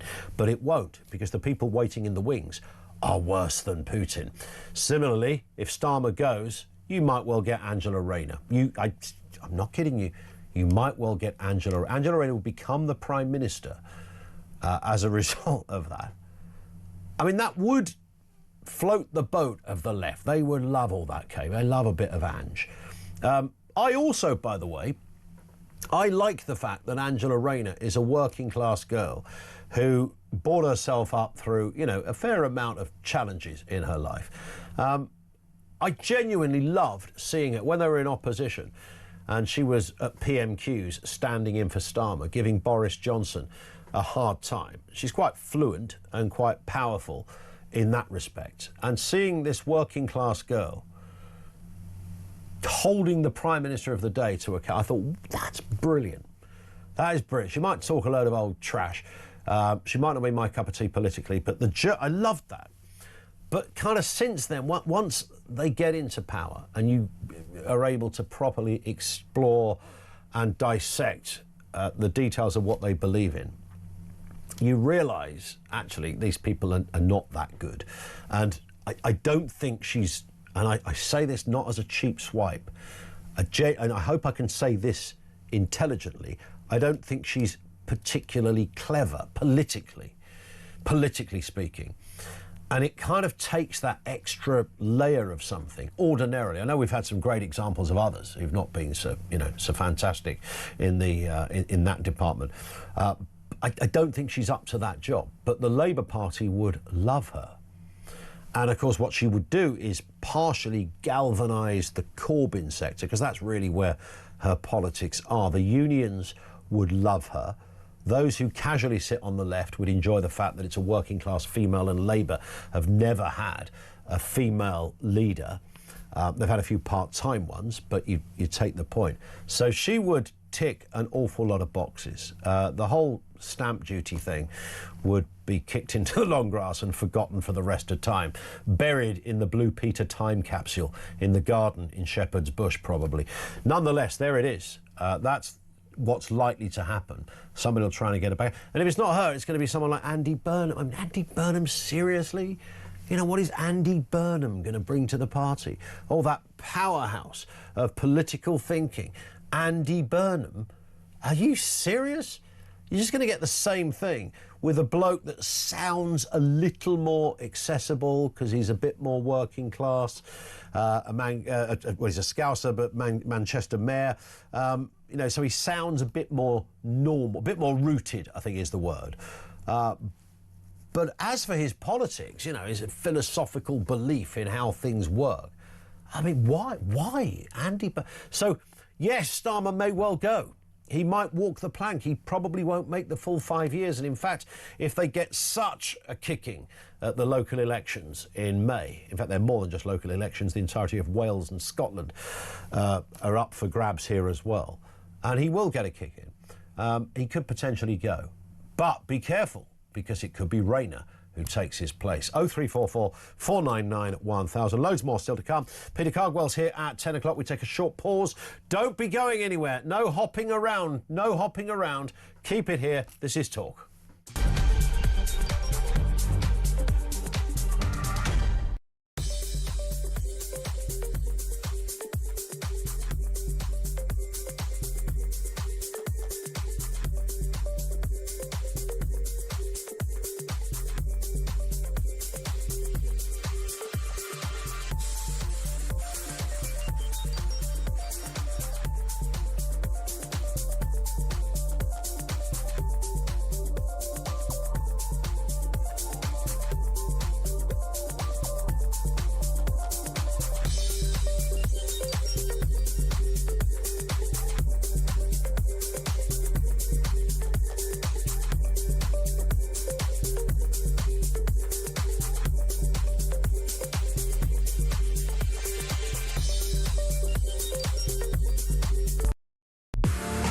The Talk app. You can watch, catch up and listen to all your favourite shows and podcasts anytime, anywhere, all on the Talk app. Watching and listening to Talk just got easier. There's now only one place for the home of common sense. So head over to your App Store or Google Play and search Talk now.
Across the UK, on DAB+, on YouTube, on your mobile, and on your side.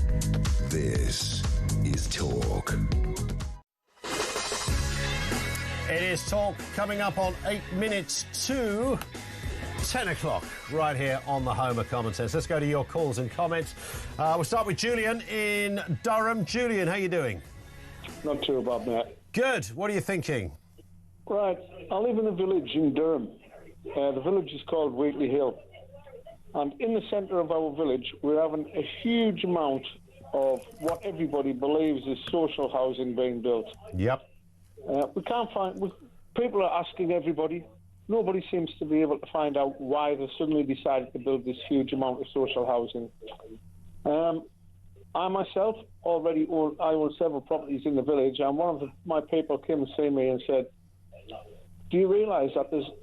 am I going to get any more properties? I said, no, I'm not bothered. I'm retired. But they said, do you realise there's 860-person waiting list for these properties. There's nowhere near 860 people in our village looking for properties. Right. So who's on the list then? Well, we're expecting busloads of people who speak foreign languages. It's extraordinary, isn't it? This is your neck of the woods, so you know that in your small village, there's no way there's nearly 900 people on that list. I wonder what the official answer would be then if you asked them. Who are those people? I don't know who to ask. I need somebody with some insight, some insight or some public face like yourselves to force these people.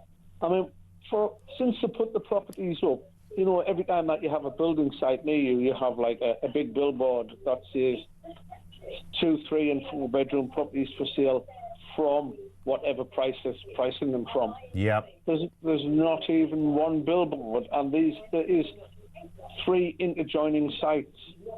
There's nothing. It's sort of being kept quiet. So there's a mystery there, basically. It's a Columbo-style mystery that we need to solve. Listen, I mean, keep in touch with us, Julian, because I'd love to hear more on that. And I reckon Julian's story, and Happy New Year, by the way, I think Julian's story is probably replicated right across the country in so many different ways. 900 people nearly, was there? 160-odd thousand, 860 people in his little village are apparently on the waiting list. He's not buying into that.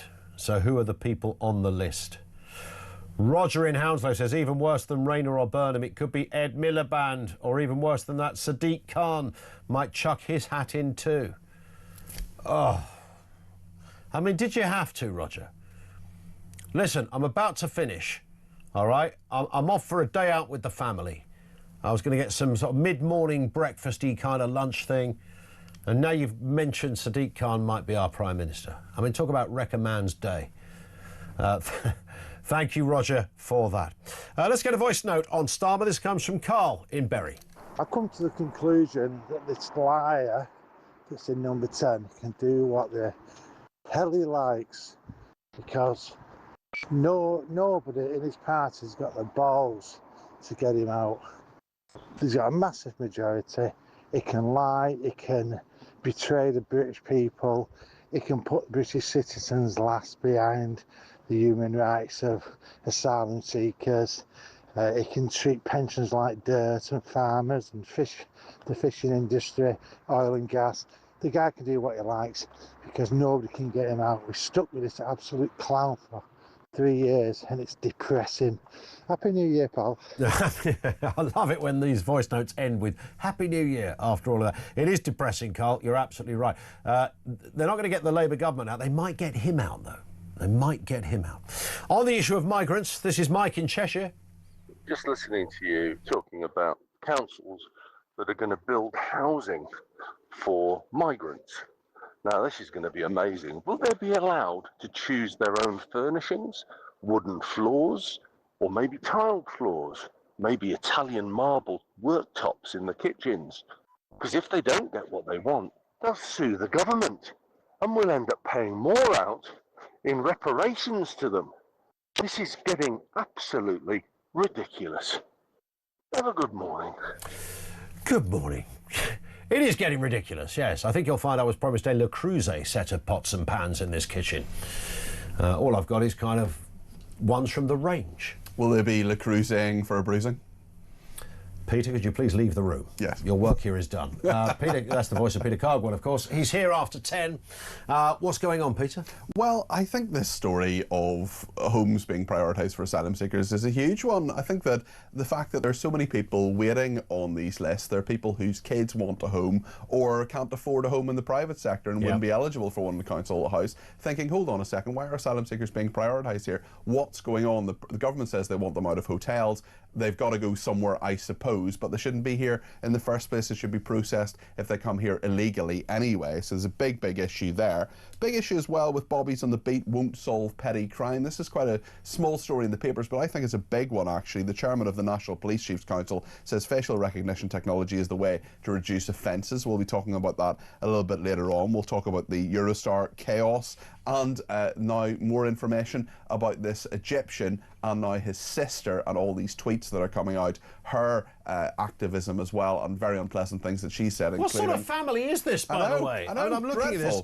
Front page of the Times. There it is this morning. This is Lammy when in opposition with the sister, where they're protesting for the release. The mastermind himself, poor man. attaching himself to the cause. But they love him.